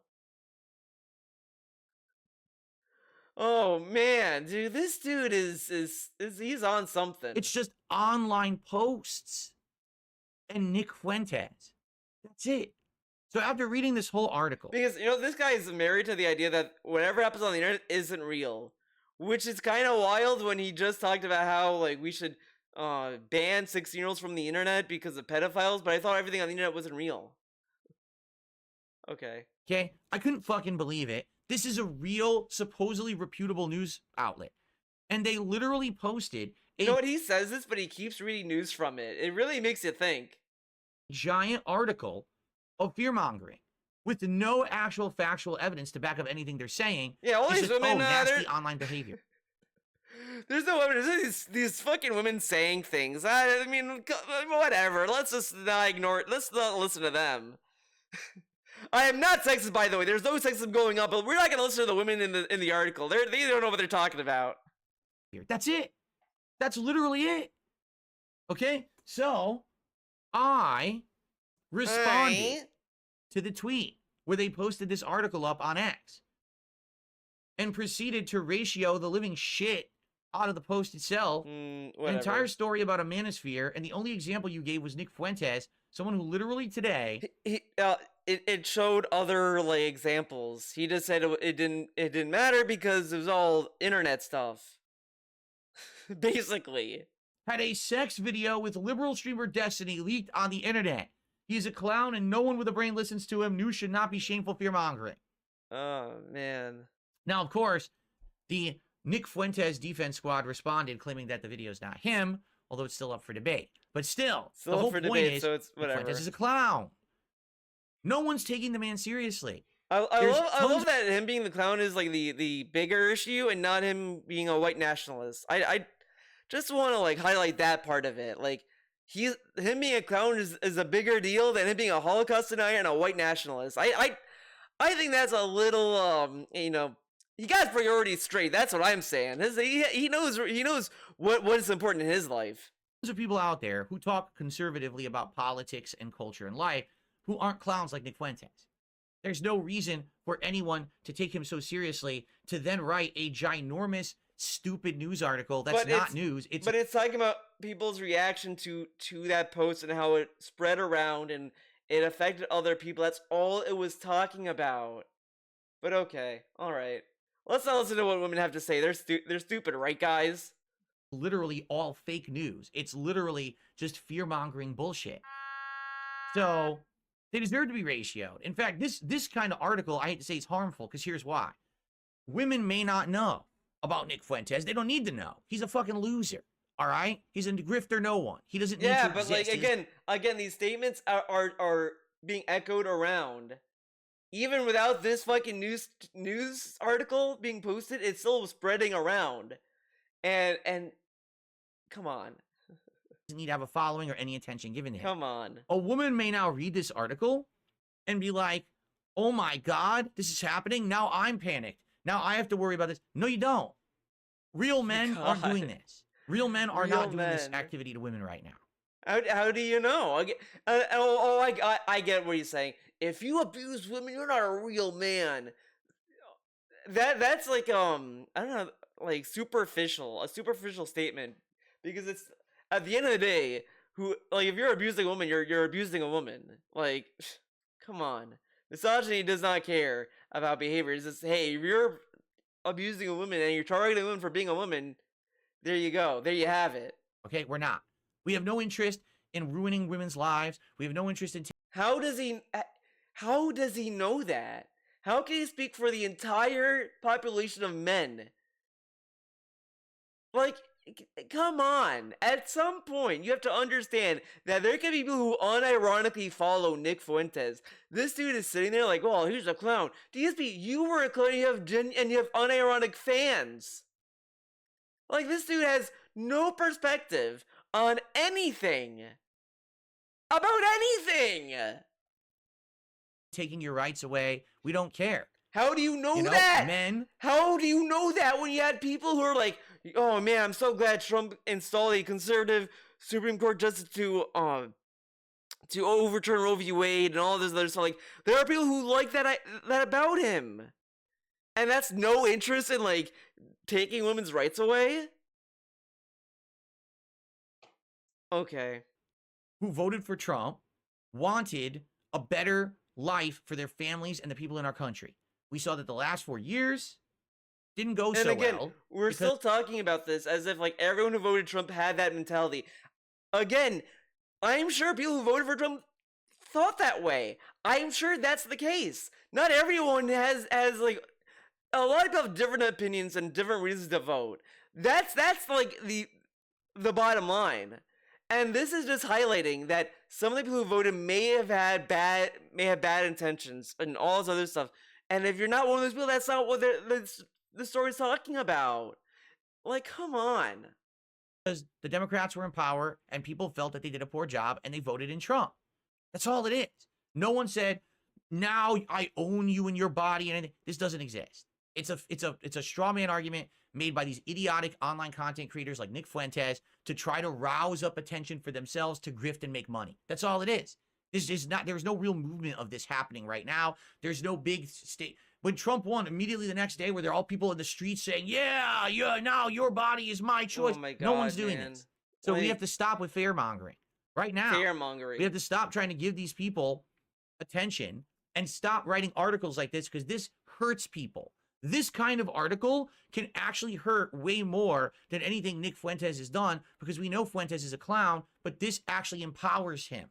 It makes people feel like he actually has reach and power that he should not have. Stop But with this bullshit. He could This feel is- it whoever anyway. wrote this Again, Nick Fuentes could have had that same realization before because the article mentions that it was spreading anyway. The sentiment was spreading anyway.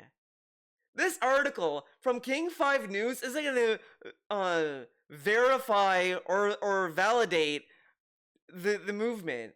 If anything, you could argue it was validated before this article was even produced. If there were shirts being made of it. Like, this dude does not understand anything. He reads this and doesn't get what is being told to him. Really should be fired. I'm serious. Whoever editor approved this article should be fired. And you should get people in there who have like rational thought minds. And I like that he says that this is fear mongering and we shouldn't report this kind of news. But this dude will also tell you about the caravans of illegal immigrants that are all criminals. He'll tell you that without a second guess and not thinking maybe that is fear mongering. No, that's a saving news, dude. But this is fear mongering and should be banned. And the guy should be fired. Put out real news. Not this bullshit should not exist. This should not be in mainstream media whatsoever. It's too harmful. Now, following along with this article, there was another article in my local news. Schools are bracing for upheaval over This part got me a little bit heated because I read an article, not from King 5, from another like news source, and I was reading a little bit about this. I didn't get all the way to the end, but I read half of it, and I already feel I have a better understanding than he does with this because there's a lot of ramifications when it comes to this kind of story, and you know, even before I read it, I kind of understood, like, look, there's a lot of community problems with ideas of masses and why schools would be concerned, because if you have, you know, a kid that's from an illegal immigrant family or whatever, and they're here illegally and they go to school and they're here just for an education, they can make friends, they can, you know, have a sense of community and all this other stuff. Doing these mass deportations can affect those kids in a lot of other ways, and there's a lot of things that it can affect both the kid that is from that illegal immigrant family and kids that go to school in general. Like, you know, imagine you go to school, then like you're friends with someone, and then the next day they're gone, they're taken away, and you're told, well, they're being deported. Like, you're not gonna be like, oh, okay, cool. You're gonna be like concerned for them, and you're gonna be like, what's gonna happen to them? Are they gonna be able to be with their family? Like, you know, there's a lot of things that go on with this mentality. And they also brought up that in the article I was reading that I think it was the Obama administration that said that for when like ICE agents or if you're going to, you know, agents show up to arrest or deport these illegal immigrants, they can't do it on school grounds because they don't want that, because that, you know, that it should happen there. You know, go elsewhere to do that, because, you know, school, you know, they're there for an education. Let them have their education. All this kind of stuff, like that should be like a sacred ground for doing that, etc., etc., etc. And the article I was reading said that they're nervous that if Trump wants to go through with these mass deportations, one of the things he said that he wanted to get rid of these protections of schools, so they would enable agents to just go into schools and take kids out of school by force and all this other stuff, which, you know, is a concern. Again, like, there's far-reaching issues, and the argument of like, well, they should be here illegally, you know, that to me triggers the discussion of like, well, why don't we look at why not look at the process of being illegal? Because a lot of the people who are here illegally, not all of them are criminals. A lot of them do a lot of work that a lot of companies and corporations take advantage of because they're cheap labor. That's why they're here in the first place. Why not just make the people who are here to do that have an easier way to become citizens, and those who are actually doing crime can you know, go through the law, whatever. Like, it becomes, I think it becomes more of a discussion of like, what is the path to citizenship? Because I don't believe that all these people that are coming here illegally are all here for nefarious purposes or anything like that. And they may just want to be a valued citizen or whatever. They just want to be here as anyone else. And they want to get these jobs, and they want to be here and provide for their family, because they may not have had the time or luxury to wait for them to get citizenship. I mean, it might take a long process. It may not be, they may not even get it, you know, all of this other stuff. So there's less incentive for them to be here legally when being illegally might be easier and might be an easier path to get here. Like, it's just, there's a far deeper discussion to have about it, and it's very clear to me that DSP doesn't want to think about that kind of aspect of it, and just thinks about the rule of law of, you're here illegally, therefore it's illegal to be here, bye-bye. And it's like, you're just ignoring the whole heart of the situation that's going on, and the ramifications and all, and how this affects a lot of other people. Like, and it's just, again, with the politician, you can't be this close-minded with these kind of stories, because you're gonna be called out for not really taking into consideration these kind of things. But here we go. Fear of mass deportations. Regardless of whether President-elect Donald Trump follows through on his pledge to deport millions of immigrants, educators are bracing for upheaval. Wait, what? So here's the thing. You don't even have to read the article yet. I want you to think about this. Let's think Educators about like, again, I read that and I was like, I was more curious, because it's like, why would it? Oh, a school is nervous about this. Okay, I want to read about this. I want to see what, like, when Disney mentioned this, I was like, okay, I want to read this news story, because it, like, why would they be nervous? I mean, I think it's because of the community impact and this and, like, all this stuff. Because kids are, they're social and all this other stuff. So is that what they're talking about? Like, So I read about it, and it was that, and it was just saying, like, there it's just basically that kind of aspect to it, that it's all about it says a community, and that these kids are here to learn, and that's what they're nervous about, and all this other stuff, like, and all teachers want to do for these kids is to teach. They want to help these kids. They want to give them an education, and they want to support them. Naturally, teachers would be concerned if kids are being deported, because a lot of people don't want to see, like, separate all these kids in that kind of way. They want to be there and help them. Like, it's like, come on. Are bracing for the impact of mass deportations. So are you telling me that you're aware that a lot of your students are illegal immigrants? So what are you afraid? I mean, okay. What are you afraid we of? have law. Why would you care about kids getting education, stupid? Like, and this like, it's so weird and bizarre, and this isn't really a good take to have, in my opinion. Like, he's sitting there acting as if, like, the kid is there, like, he knows that he's there illegally, and he should be ready to suffer the consequences. Like, dude, he's a kid. And, like, and the other thing that he does that isn't that he's not really thinking about as well, and I also thought that about this article was that they're talking about, like, I forgot the term that's used, but when you have an illegal immigrant, two like parents that are illegal immigrants, then they give birth to a kid here, the kid gets granted citizenship, but not the parents. So if Trump does these mass deportations, the kid may be forcibly, like, separated from their family, and their parents may be deported from wherever they came from, and the kid is left here by themselves, orphaned. Like, and that's the other thing I was thinking, like, is that what the teachers are concerned with? Because that would affect their school life. Like, these deportations would affect school life for them, and that's what school cares about. Like, they want these kids to have an education, have a normal school life where they can go get an education and all this other stuff. But DSP is so hung up on that you can't be here illegally. And it's like, okay, but what are we gonna do about it? Because instead of just saying do it legally, like, do you know the process? Like, do you know, like, why they're here? Like, what would make them be here illegally? And he keeps saying, oh, they're here for free shit. But they also work here. They do, like, labor. They're janitors. They're landscapers. Whatever.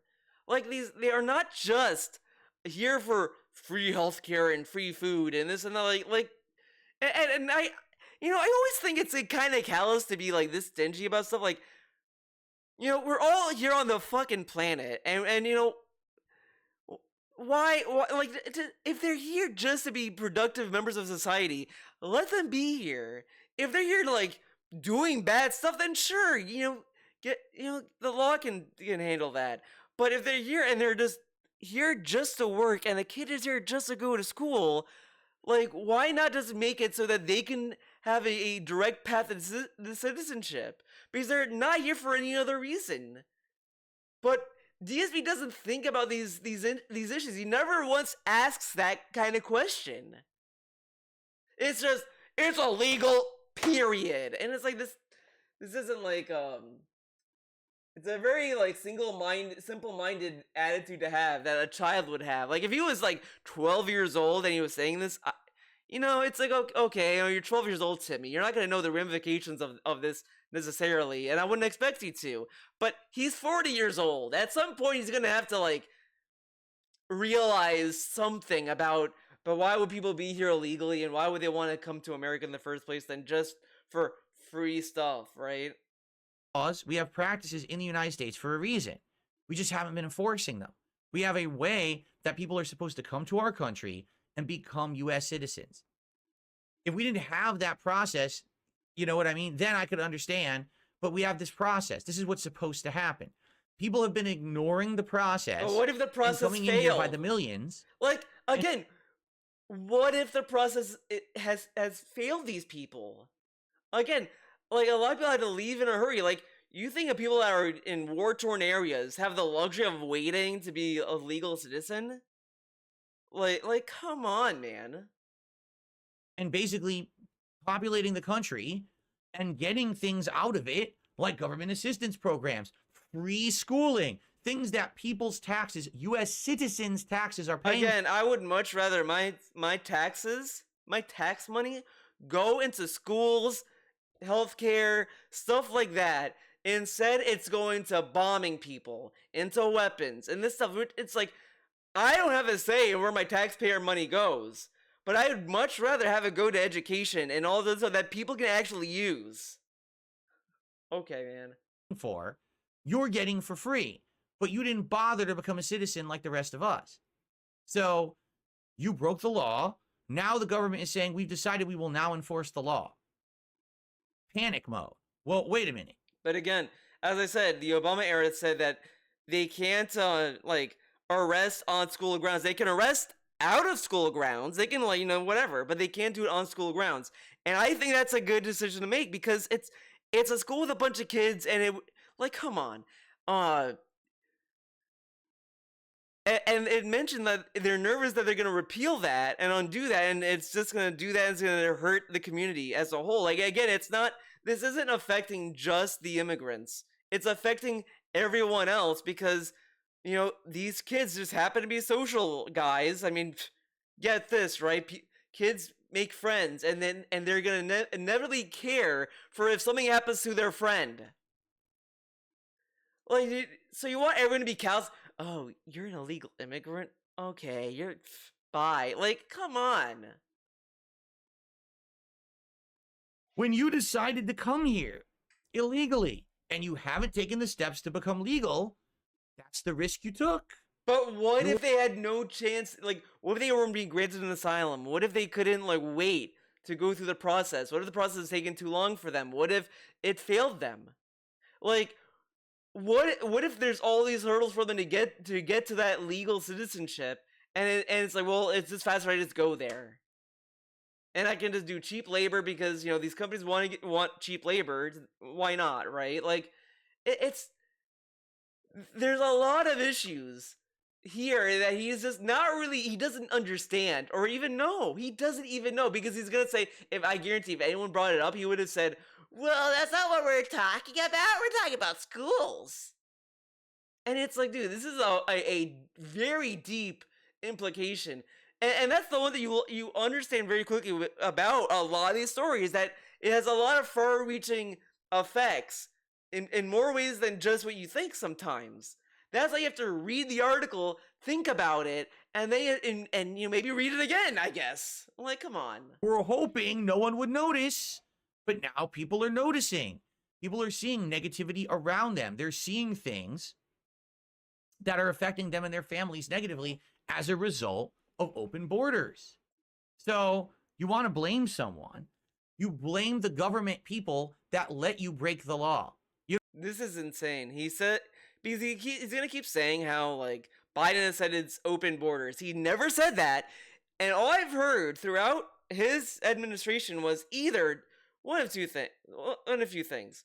Either that he enhanced Trump's border rules, maintained them, or just walked it back slightly to the point where it's not meaningful. It's not like a huge change to what Trump did. And it's like,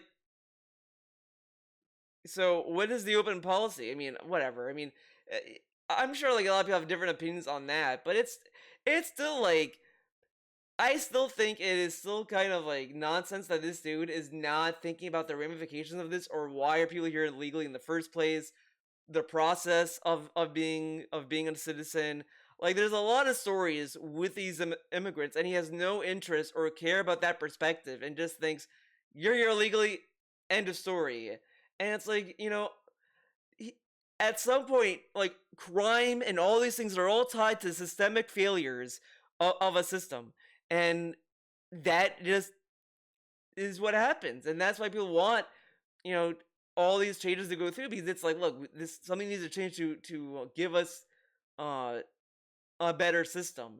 And some people think being harsher on illegal immigrants is the path to doing that, but others think, well, maybe if you make it more reasonable to become a citizen, that would also fix it. Like there's a lot of like perspectives of this, but he just focuses on they're here illegally, period.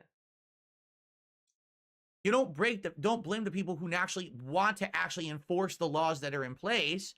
You blame the people who ignored the law. It's their fault that you felt safe coming here and getting free things that you didn't earn. These things And you that didn't earn. reschooling. Like, people need free to healthcare. earn an education. Like, fuck off. They're fucking children. They need an education. Okay. Yeah, man, you earn your education. Okay. Social assistance programs. They're for citizens. They're not just supposed to be handouts to everyone. You're a citizen, you get that, okay? But what if these So, people want to be citizens? It's They pretty can't. ridiculous Whatever. to say everyone in these schools is terrified they're going to be deported. People are what? People just started ducking and hiding. You have got to be fucking, what the hell? You have got to be kidding me. Oh my god. So when Trump got elected, dude. the students started jumping and ducking and hiding under their desks. Ducking and hiding can just simply mean that they were trying to like avoid anyone that they thought that would report them for being illegal and all this other stuff, like, and they're kids. Like, shut up. You actually expect me to believe that? It was like a duck and cover order, like a nuclear bomb was about to hit, and they jumped under there. They slid baseball slide under their desks.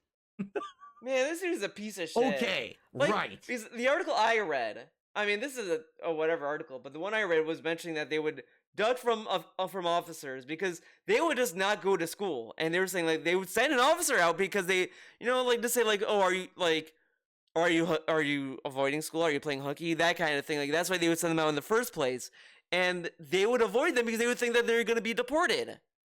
Like that's at least the article I was reading. That mentioned, like, the schools mentioning that they would send, like, people out for that reason, and they would report back saying they were avoiding me because they thought that I was going to deport them, and that wasn't the case. But this dude reads this and is like mocking it because he doesn't care. He doesn't give a fuck what he's reading.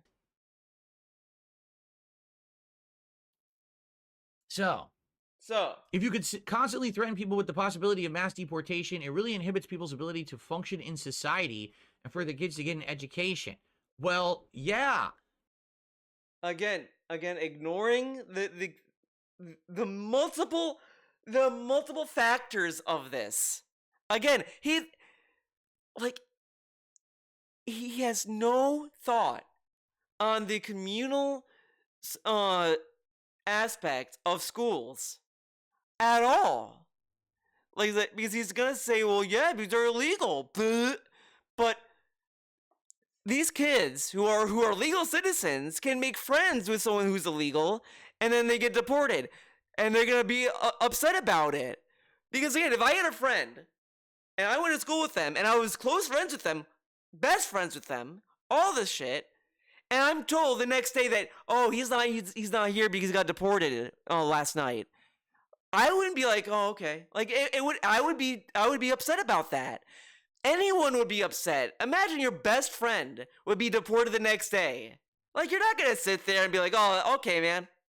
Hope to see you next time. Like, you're gonna be concerned.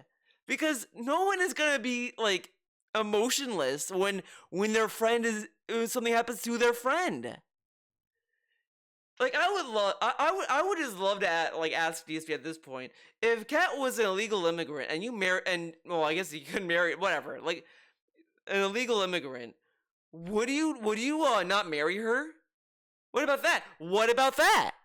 What if like you went to school with Kat and I don't know. I mean that may be a silly question, but like it's kind of like very narrow-minded to not even think that there would be a bigger impact that would affect not just the elite, not just the kid who came from an illegal family, but the other kids who are there who made friends with them and the teacher and all this. Like again, it's like it's a sense of community, and you disrupt that like that's a problem. If they're illegal immigrants who are breaking the law and getting things for free they're not supposed to get, I would think that at any moment they should be ready to have the rug pulled out from under them. That's the risk you took. Well, now the American people say enough. Pull the rug. Yeah, fuck And those now you're kids, scared. right? Well, Like, you should have been. But fuck you should have been when off. you came here too. This is such bullshit. So no one should think about the well-being of the kid that just wants an education, that goes to school and just wants to be there and have a life here. Like, again, the argument of like, well, they should be here legally. Fine, but what if the system failed these people that just want to be here and live a normal life? Like, we should just steamroll them because of people who you perceive may be doing illicit things that are bad? I mean, it's a very deep conversation, and to just write it off and just not think about the ramifications of how it affects other people, it's just like, it's callous. It's very callous to talk like this. This was all part of it. It was never a, hey, just come here and infinite safety, infinite freebies. That's not how it works. But they thought it did. Why? Because those people who were in power, these Democrats that were in power, lied to them and said, open borders. So They never said that. I want DSP to find a clip of Biden coming on TV or wherever and think, guys, open borders. Come on in. We love you. Whatever. all came running, thinking, oh, this is it. It's our chance. We're escaping horrible lives and things. That's sad that in their countries, their lives were so bad and that they thought that if they came here, they would have a better one. I feel for them. But that doesn't mean that they should know everyone that here their has lives would to suck pay here for their too, right? happiness. That's not how life works. It never was. Oh, fuck All right? off. It never was. That was never the agreement. Ever. Never When we the set up this agreement. country, Fucking it wasn't, we will eat just my let shit. every single person in possible and pay their way. No one agreed to that. Doesn't matter if the Democrats said that's what it was. That's not what this country is. Anyway, so look, they're asking, are we going to be Whatever. deported? You might. If you're illegal, yes, you might be. Here's the question. Are they answering?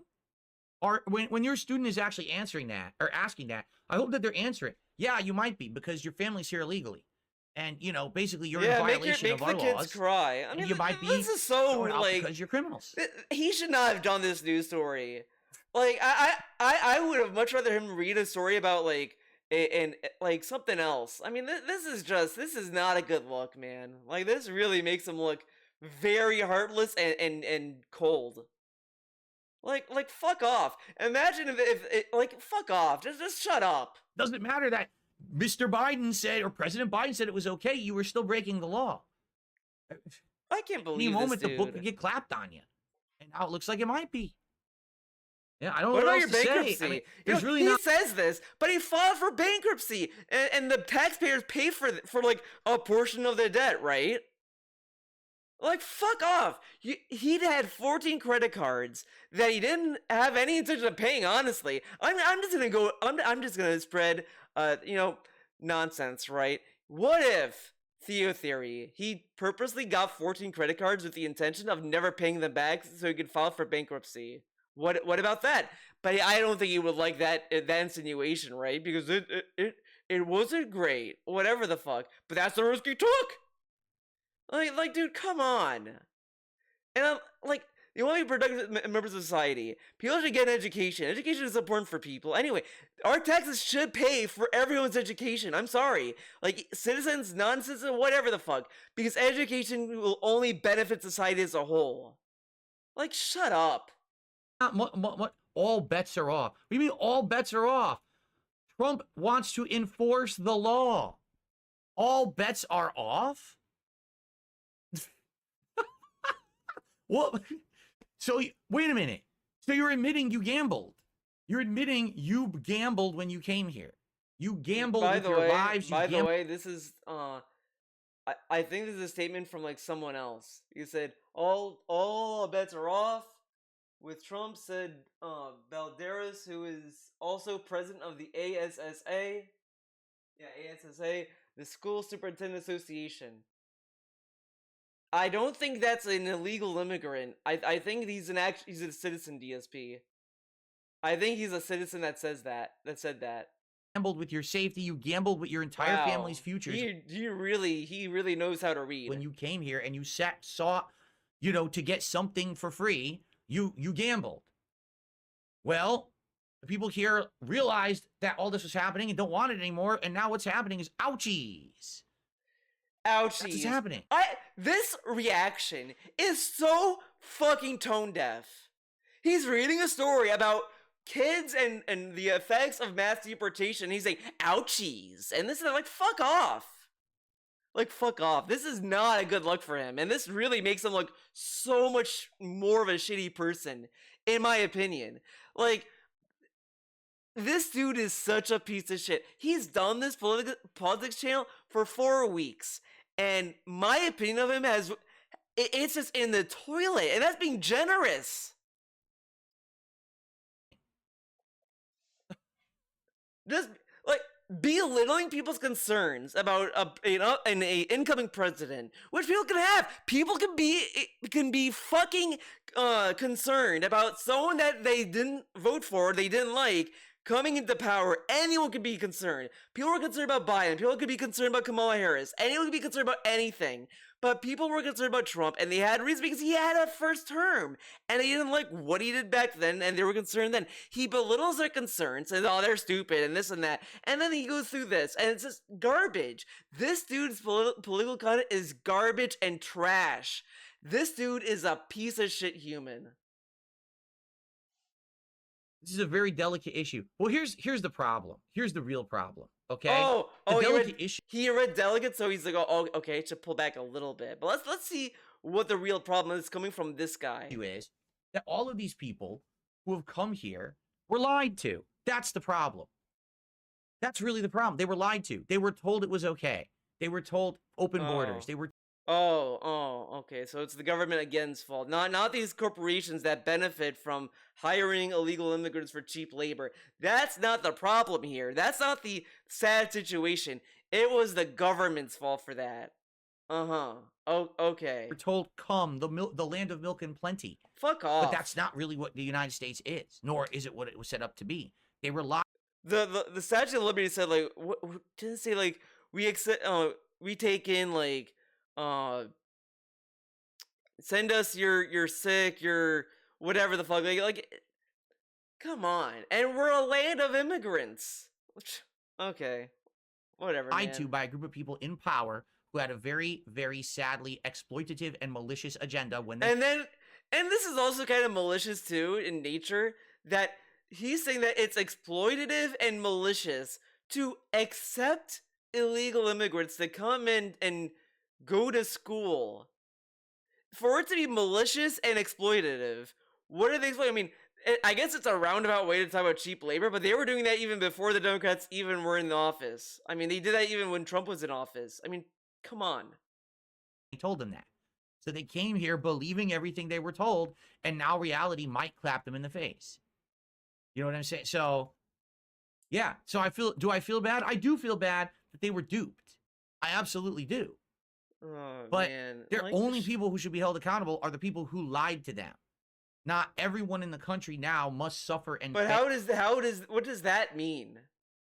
That they should be held accountable. So then should the people who are here illegally remain here, or are they also being deported? Like, fuck off. This is such an aimless segment, an aimless thing to say that he wants to say. Like, this is literally him just pretending that he cares about these people's lives. I do feel for them. That's why I think these people who exploited them should be held accountable. But what would that mean?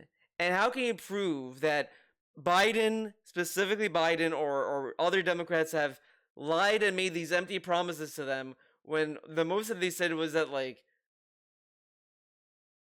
I don't know. I mean, I just know they didn't say open borders. I know that much. Pay for the people who came in who never should have been here in the first place. They should have come through the legal means. Sorry. And again, I have to ask, because again, I read the whole article. Not once here do they really say, how, like, oh my God, the schools are clamping down for mass deportations. How many of your students are illegals? Don't you think that might be a Oh my problem? God. That might be a problem. 1/3 of our students are actually illegal immigrants. Holy shit. What? That's horrible. What is going on? Oh my God, these kids Is get that not education. evidence That's of the horrible. problem? I mean, Oh my what a God. broken system. Correct? Like, so anyway, yeah, I mean, this is ridiculous. These are 2 fear-mongering articles from my local news. By the way, I love that he says that these kids should be afraid that they could be deported because they're here illegally, then says that this is fear-mongering. Okay. In 2 days. One of them came out on the 30th, and the And other he was doesn't- the other one was the 29th. So back to back, 2 fear-mongering articles. Oh no, Trump got elected. Women are now in danger because of Nick Fuentes' posts. Oh, now Trump got elected, so now all your children are getting deported. What is going How? Okay. If he talked about the Nick Fuentes thing, I guess he could have that. I guess, even though I mean, that also. I mean, again, I guess I'll give him that if you just ignore that women exist and their people. I guess. I mean, sure. But if we're to accept this, Trump has openly stated he wants to do mass deportations. So I mean, this at least has more of a foundation in the fear that's there. Stupid. on? Whatever. Okay. Where is the responsibility of news to actually cover factual stories? How is it like, not factual? Mass Really, deportation would this affect is them. awful that they would do this, because now again, all this does, it creates fear mongering. But this is dealing with something he's doing. He mentioned he wants to do mass deportations. Oh my God, how does he not know this? Women are afraid. Immigrants are afraid. Everyone's afraid. Why did you do this? Oh my God. Did you see immigration agents bust down the doors of your school to get... Because they can't. They can't do it. Even I'm sure because they mentioned Project 2025, by the way, and I think that's the one of the things that the other article I read mentioned that too. That it would mention that it would undo the protections that Obama put for schools. If there's an illegal immigrant at the school, they can't arrest them at the school. But if Trump wants to undo that, the agents could go there, get the kid, and then use that to like get to the parents and all this shit. Like that's what's going on here. And this dude is like, they're fear mongering. But he said he wants to do mass deportations. I mean, the only thing he'd say is how 100% is Trump committed to Project 2025, and you know, that's to me like I you know, it's a wait and see because I think like Trump tried to distance himself, but there's just a lot of things that align with it. But again, anything can happen with this guy.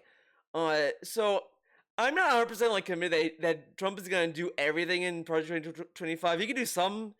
I think he could do some of the things that's there. I mean, doing everything there. I mean, that's a huge maybe. I mean, I think at the best case scenario, best case scenario, he won't do it at all, and it'll just be like chalked up to like this speculation. At worst, he'll lose some of it. I mean, he may do all of it, but I mean, it's hard to say right now.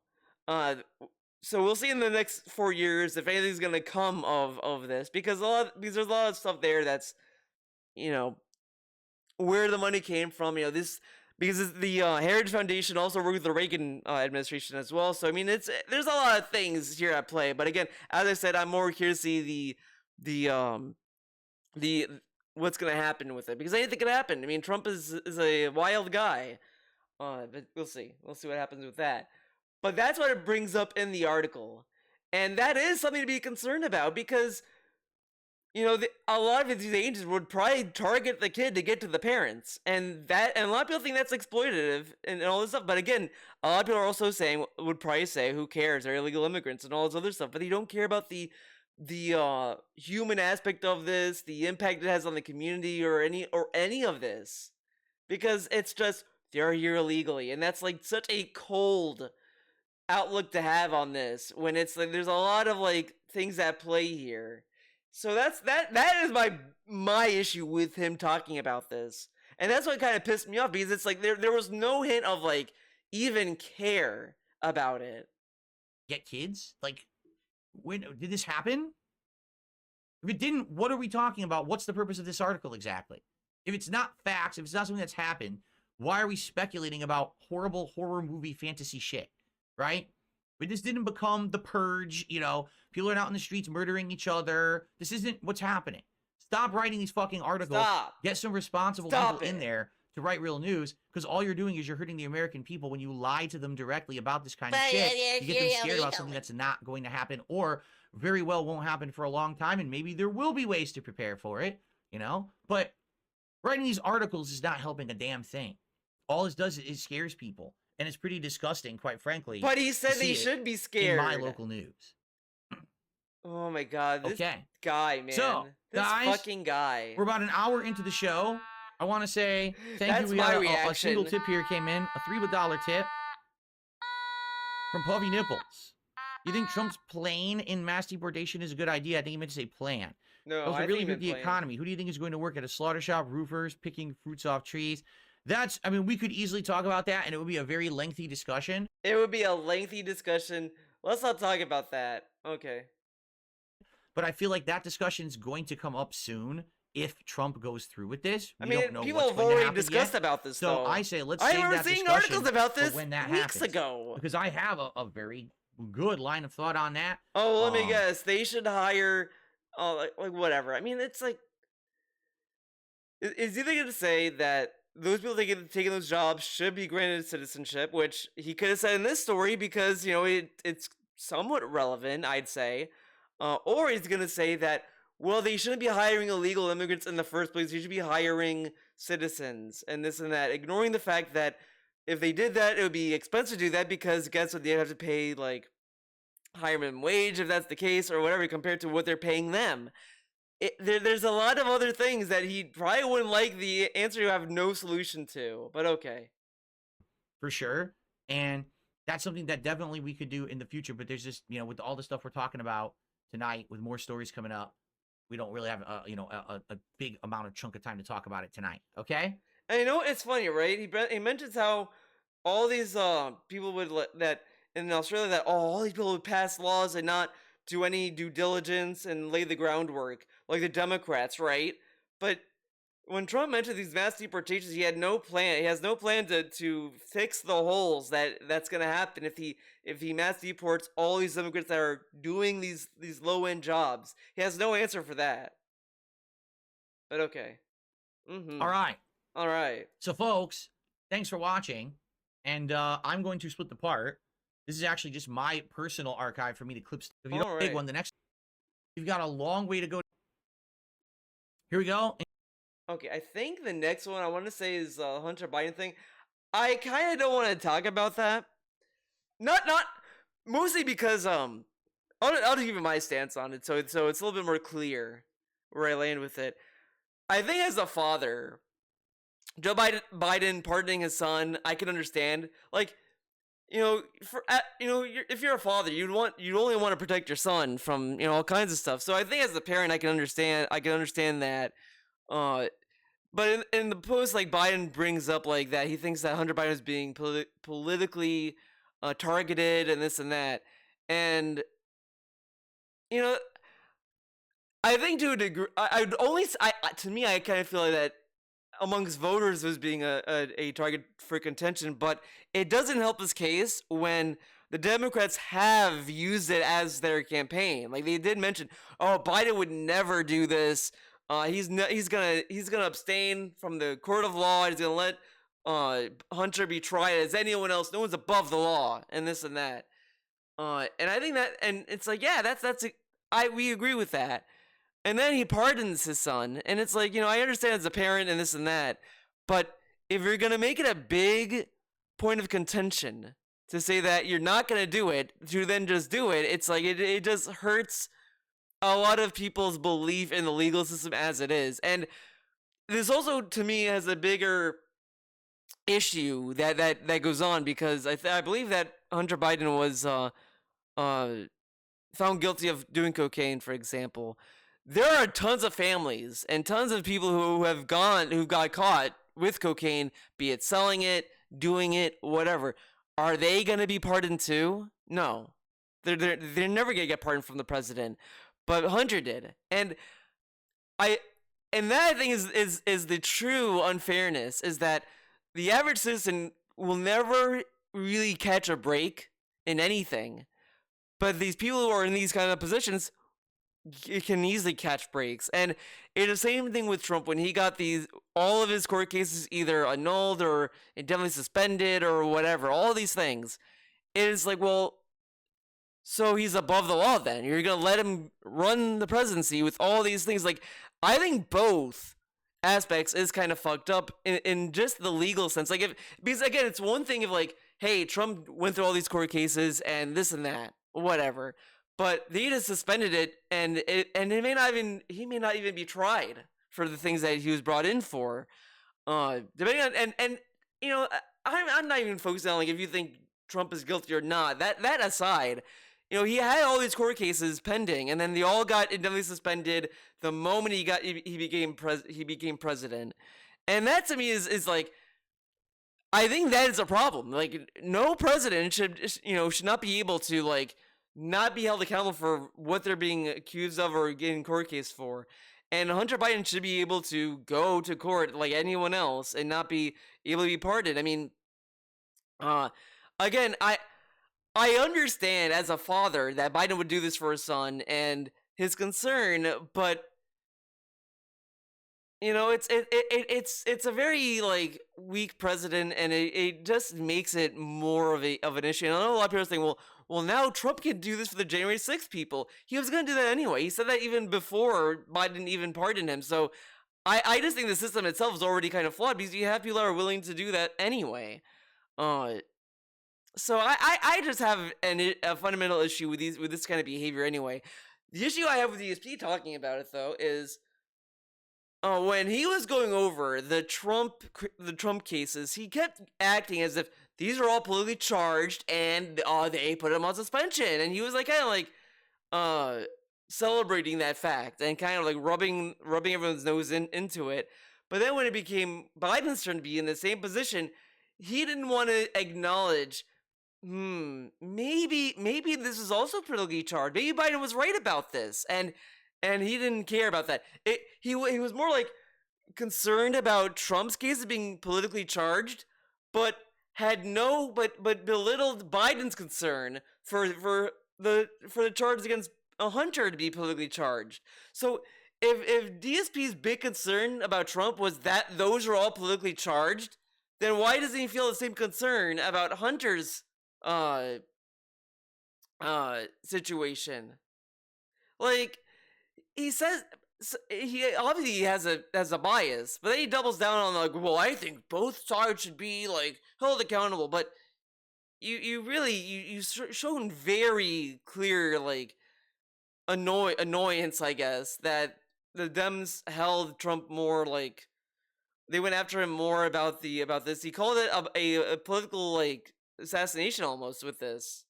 So he's not he brings up the hypocrisy amongst other Democrats, other news agencies, and this and that, but he's no better than them. He's no better than them. Again, like I've already stated that like I think both instances are wrong because they both should go to court for the things that they're accused of. That's why we have these systems in place anyway.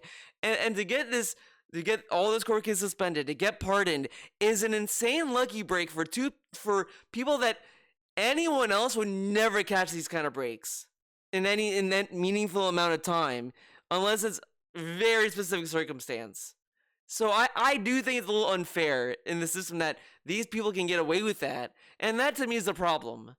So that's my opinion. So that's why I don't want to go over it because I've had enough with a Biden pardon discourse, but that's my take on it, and that's what he thinks about it too. So that's that's that. But let's go to the people are saying I'm leaning right because this was a very wild thing. So let's go there. Because this is a little bit more interesting. And that's what I kind of want to focus on. I think that's what I'm going to do moving forward is only cover the stuff that DSP covers that I want to talk more about. But I might do a summary of like the other stuff so you have a little bit more of an idea where I'm coming from and this kind of stuff. So it's not completely like disingenuous. But that's my thoughts on the whole Biden pardon situation. I get why Biden did that, but it's like I think it's also wrong. It was wrong for Trump, it's also wrong for him. So there you go. That's what it means, baby. Woo! So a lot of times in the last few episodes of But DS this is why- Politics, people have Get all accused of me this. of Accused. saying that I was like a centrist or a more moderate-minded guy, but it seems like I'm always leaning towards conservative values and conservative issues and siding with Trump. I mean, listen, I don't really believe that. I don't really side with Trump. I just feel like sometimes my, ways of thinking do align in one way or another. But in this case, a video was submitted that I want to watch with all of you. I don't know if we'll watch the whole thing because it kind of just gets repetitive. So we're gonna watch this video and he's gonna debunk us all for saying that he was right wing and that he leans with Trump. Now I want to highlight that he mocks people for saying Trump is a Nazi and this and that because he thinks that that's ludicrous and hyperbolic and he's not a Nazi, etc., etc. He has said this. And so he's going to watch this video and prove to us all that he's not a Trump supporter. So let's But watch it. I just want to watch a little bit of this. I just want to give you my honest take on this video. Okay? Here we go. Here we go again. And you guys always say, well, Godfrey, why is it always about race, man? Every time, the race baiter. You're just a fucking race baiter, bro. Really? So what do you call this shit right here? A bunch of nerdy-ass, cowardly-ass white dudes with Nazi flags with masks on. Yeah, the fucking nerd circus in Columbus, Ohio. Yeah, this is the same place where you guys know about the Ohio State Buckeyes. Columbus is serious about football. Ohio State Buckeyes. The Ohio State, who are national champions, right? Big college, big. I like how he doesn't get to the university. end of the They're clip, a by the way, so we don't major know like force the in punchline football, here or in the sports, bringing main millions and point. millions of dollars into Columbus, Ohio. But Watching whatever. black athletes run up and down a field or a basketball court, huh? And then these fucking nerds who are probably Buckeye fans, they probably are Buckeye fans, That's why they're wearing masks. Oh yeah, that's why they're wearing masks. Because guys, those are probably your coworkers that are marching with those Nazi flags. Those are probably your neighbors or whatever guys are going, hey man, what's up? Did you see the game? Bro, that game was awesome, bro. They're probably wearing some black athlete's jersey, painting their fucking faces because they're too fucking, non-athletic to play real ball, right? Those are the guys that wear the paint, they're in the stands. I'm a fucking Buckeye, dude. We have the best football team in the fucking world. Hell yeah, man. Hell fucking yeah. Dude, our basketball team, dude, we're going to the Final Four. This bro. dude does We're going to this the dude does a better impression of the bro guy than DSP.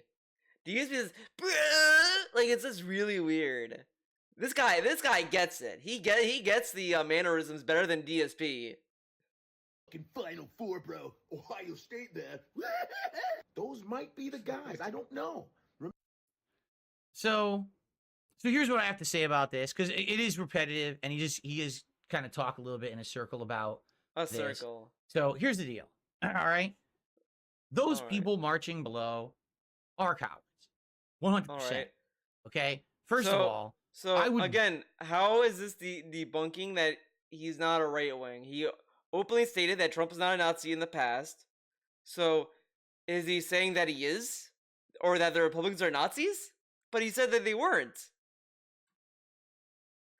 You see, like, it's really like he started it without knowing the main argument of what he was trying to make, which is why I wanted to do this more than the Biden thing, because this to me, I was like watching last night. I was talking to a friend of mine, and I was like, "Oh, dude, he's gonna talk about how he's not a right wing." I want to know the debunk here, and I didn't get anything.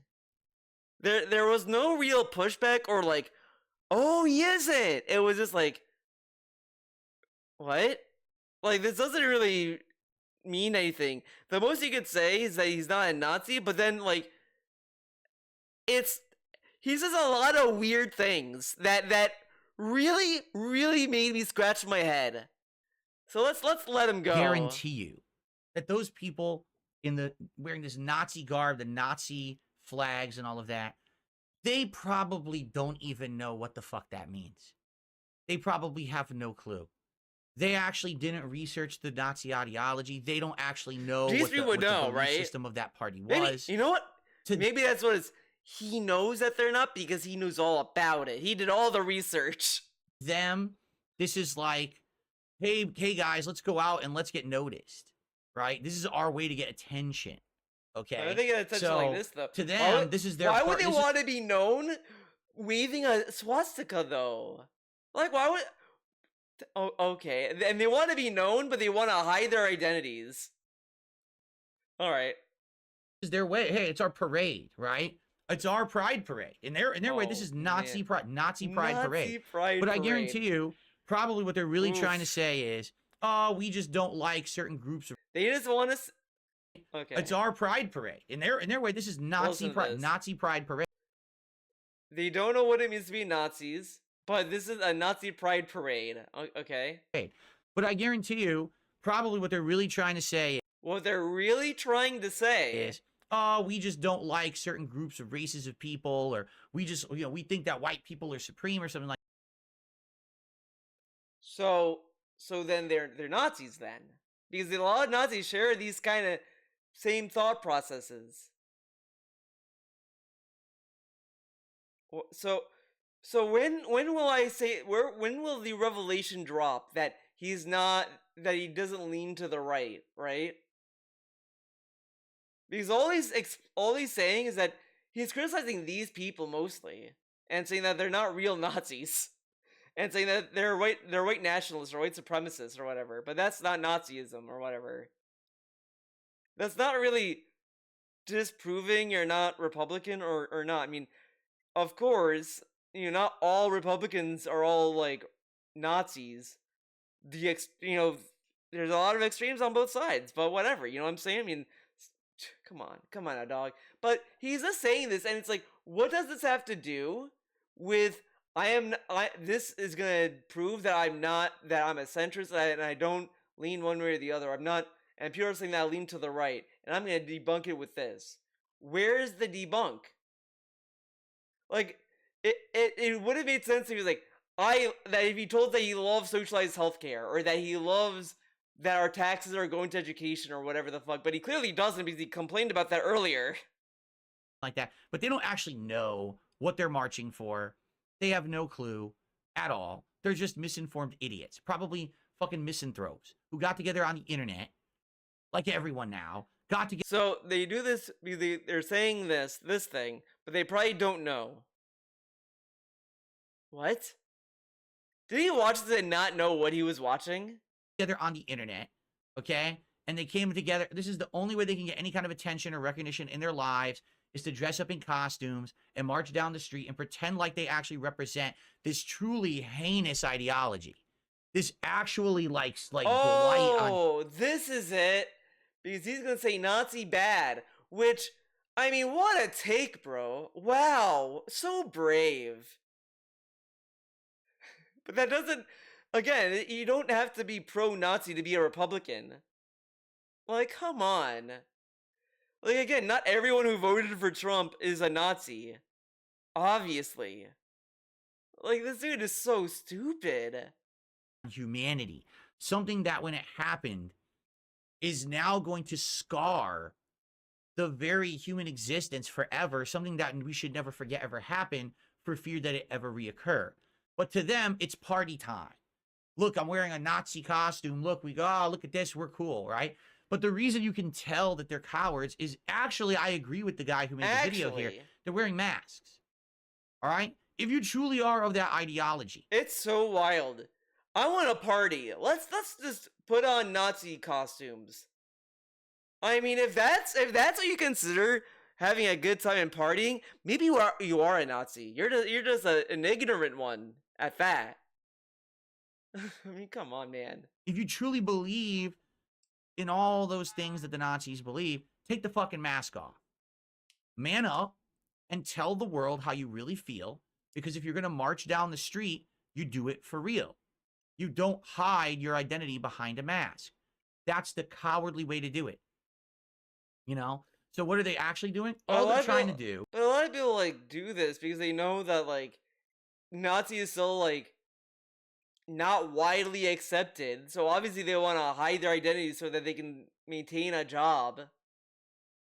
But whatever. Okay. Is stir up a ruckus, get some attention on themselves. Look at the guy. He had the fucking selfie cam and he's recording them on his cell phone. Are you kidding me? Really? But really? This is assuming that the person who has the camera who's filming them are in cahoots with them. When it's, I mean, come on. At some point, you're gonna be walking down the street. If you see something like this, you're either gonna record it and be like, "Look at what I just saw. This is fucked up," or you're gonna like, or you know, it's pretty much that. Honestly, like you're gonna see something fucked up, you're gonna record it and say, "Look at this fucked up shit." Come on. Really? Do you really think that's for real? This is a joke. These are a bunch, like he called them nerds. I mean, I don't know if they're nerds, but they're certainly, like I said, they're misanthropes. They're losers. These are people. But again, they're like, not looking to be productive. Again, he doesn't understand like how things are spread, right? Because someone could see this and think of and like actually fall for it and actually like believe it without doing any research. Because they're saying it's like, oh, they're doing it down the street, you know, whatever. Like, there's a lot of things that are dangerous about exposure to this kind of stuff without any knowledge, I guess. They just want attention. This is how they do this shit. Okay, 100%. They go out there and they try to cause, you know, look, did they succeed? Well, you made a video on them. How much do you want to bet that when they went down the street, this was covered on the local news, and this is what they want? You know, these fucking people on the internet doing the trolling recently that we talked about it. The Nick Fuentes bullshit. But you know, he says this and it's like, oh, see, this is what they want. So they want to spread this so that it can be validated. I mean, just think about what that implies then. Like, it's okay. People sending the text messages to people, insulting them, saying to go to cotton fields to report for duty. It's the same thing. We want attention. Give us attention. Here. And then they do the act. But you notice it's all anonymous bullshit. It's all cowards doing it. Yeah, because they're probably going to wait until like whatever. Like, at all. Oh my God. Columbus, Ohio is not a racist. And I saw someone like pose. So I might do like a little fact check on my own time, but I also remember reading this like years ago that said that there was like an epidemic or a health crisis. Is it health crisis? I want to say health crisis. That Ohio was found to be the most racist state. Like they had a lot of racist issues going on in Ohio. But okay, whatever. No, you know it's not. These people are morons. They're again. I guarantee you, they actually don't have any fathoming of what they're actually marching or for. They don't really know what the Nazi ideology is. Because if they did, they'd probably fucking be so cowardly. You know what I mean? Or maybe it's just ridiculous to me. If they knew it, they would be so cowardly. You call them cowards for wearing a mask. Let's not think too hard about what you just said. That people think this is okay to do, right? But then you're not really doing it. I'm not saying that I support it if they're into it. I think that they're completely stupid if they are. But, I mean, we have the track record to show this ideology is awful. It should never be replicated ever again. I love that we need a track record to know that it's wrong for what the Nazis did. Bro, you need someone to commit a genocide to know genocide is wrong? I mean, come on, man. Come on now, dog. There's no race supremacy that will ever work. No okay, race ever. supremacy will ever work. It doesn't ever. make sense in life. It's been proven Man, scientifically. This makes no fuck. I kind of, I guess, I don't know. It's just a weird thing to hear. There's no race supremacy that will work, which kind of implies that we haven't tried one that did. Why? This segment is so weird. Again, he says this is to disprove that he's not leaning right, but all it has done is made him seem more sus and made me scratch my head in a lot of things I don't think I should be scratching my head over. Fucking sense at all. No one race is better than another, ultimately, in any way. And we all got to learn how to get along. We've all got to learn how to coexist. We may not all end up being in love with each other at the end of the day, but we all have to learn how to peacefully coexist. That's what's best for humanity. What they're doing is the opposite.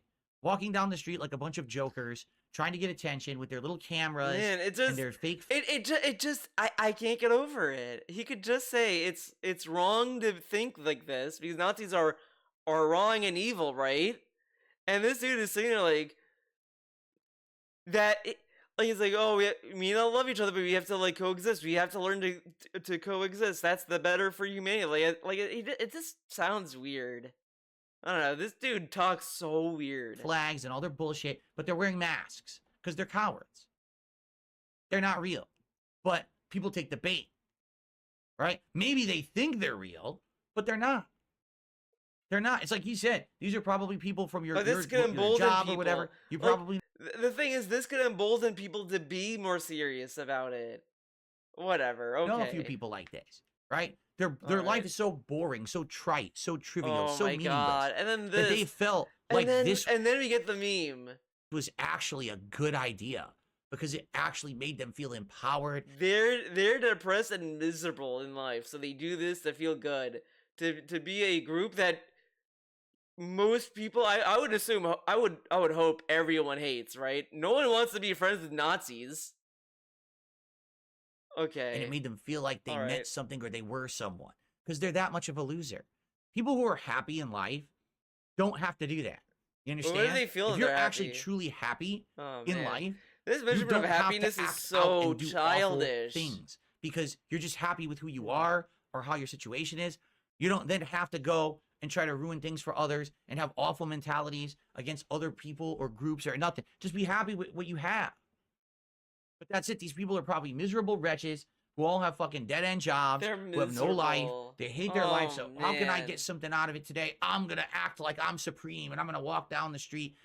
Fucking losers. This dude, like, this is really like Chris Chan level of like nonsense. They did this because they want to feel superior because they have miserable lives. I mean, that is taking the word superior in like I guess in a literal term, but it's like this deals with Nazism. So I mean, I don't think you need to become a Nazi to like try to cheer yourself up. So this correlation is really weird, and it just sounds childish. They're not happy. They just need to be happy. They just need a wife. They need a partner and that will cook and suck their dick. Then they'll be happy, right? and not be a Nazi. Losers. So I agree with the guy. I don't agree. Like he's like, oh, they probably cheer for the local. Maybe that was the problem. Hitler just needed a real friend. Even though he had like, was it a wife or just a girlfriend? Whatever. He had someone in his life, and he was still a piece of shit. Sports team and shit. I don't even know if I believe that because people like this are so stupid. They'd probably be like, oh, I can't cheer for the sports team because it has some black people on the team. That's how dumb they are. They'd be like, oh, whatever. Awful. Sports have been ruined by black. Dude, this person mentions that they're fans of like, oh, okay, whatever. People, like the dumbest thing. Dumbest thing. I say, okay, whatever you say. But the way I see it, I agree with them on some points. I just think that You know that they're posers because of the mask. It's that simple. If they're real into it, those masks would not be on. They're a bunch of fucking losers. They're These people are losers. jokes. But sadly, there are people who are not jokes, who go out there and do it, who actually believe the crazy shit.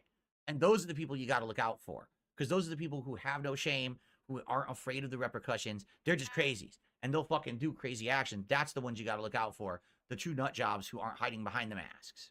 Okay? All right. All right. I actually thought that was a good submission. And just to show you, I'm not in line with the ultra conservative shit at all. Like, that stuff is just Oh. out of control, in my opinion. Okay. Uh, I mean, it's kind of like, okay. I'll just say it. No one would say on like in front of other people this kind of stuff. By the way, like, was he really gonna say, guys? I think they have a point. No. Like, of course you're not gonna say that. You like, come on. But you know what? I'm glad DSP is not a Nazi. I'm glad he has some principles. But I mean, like, no.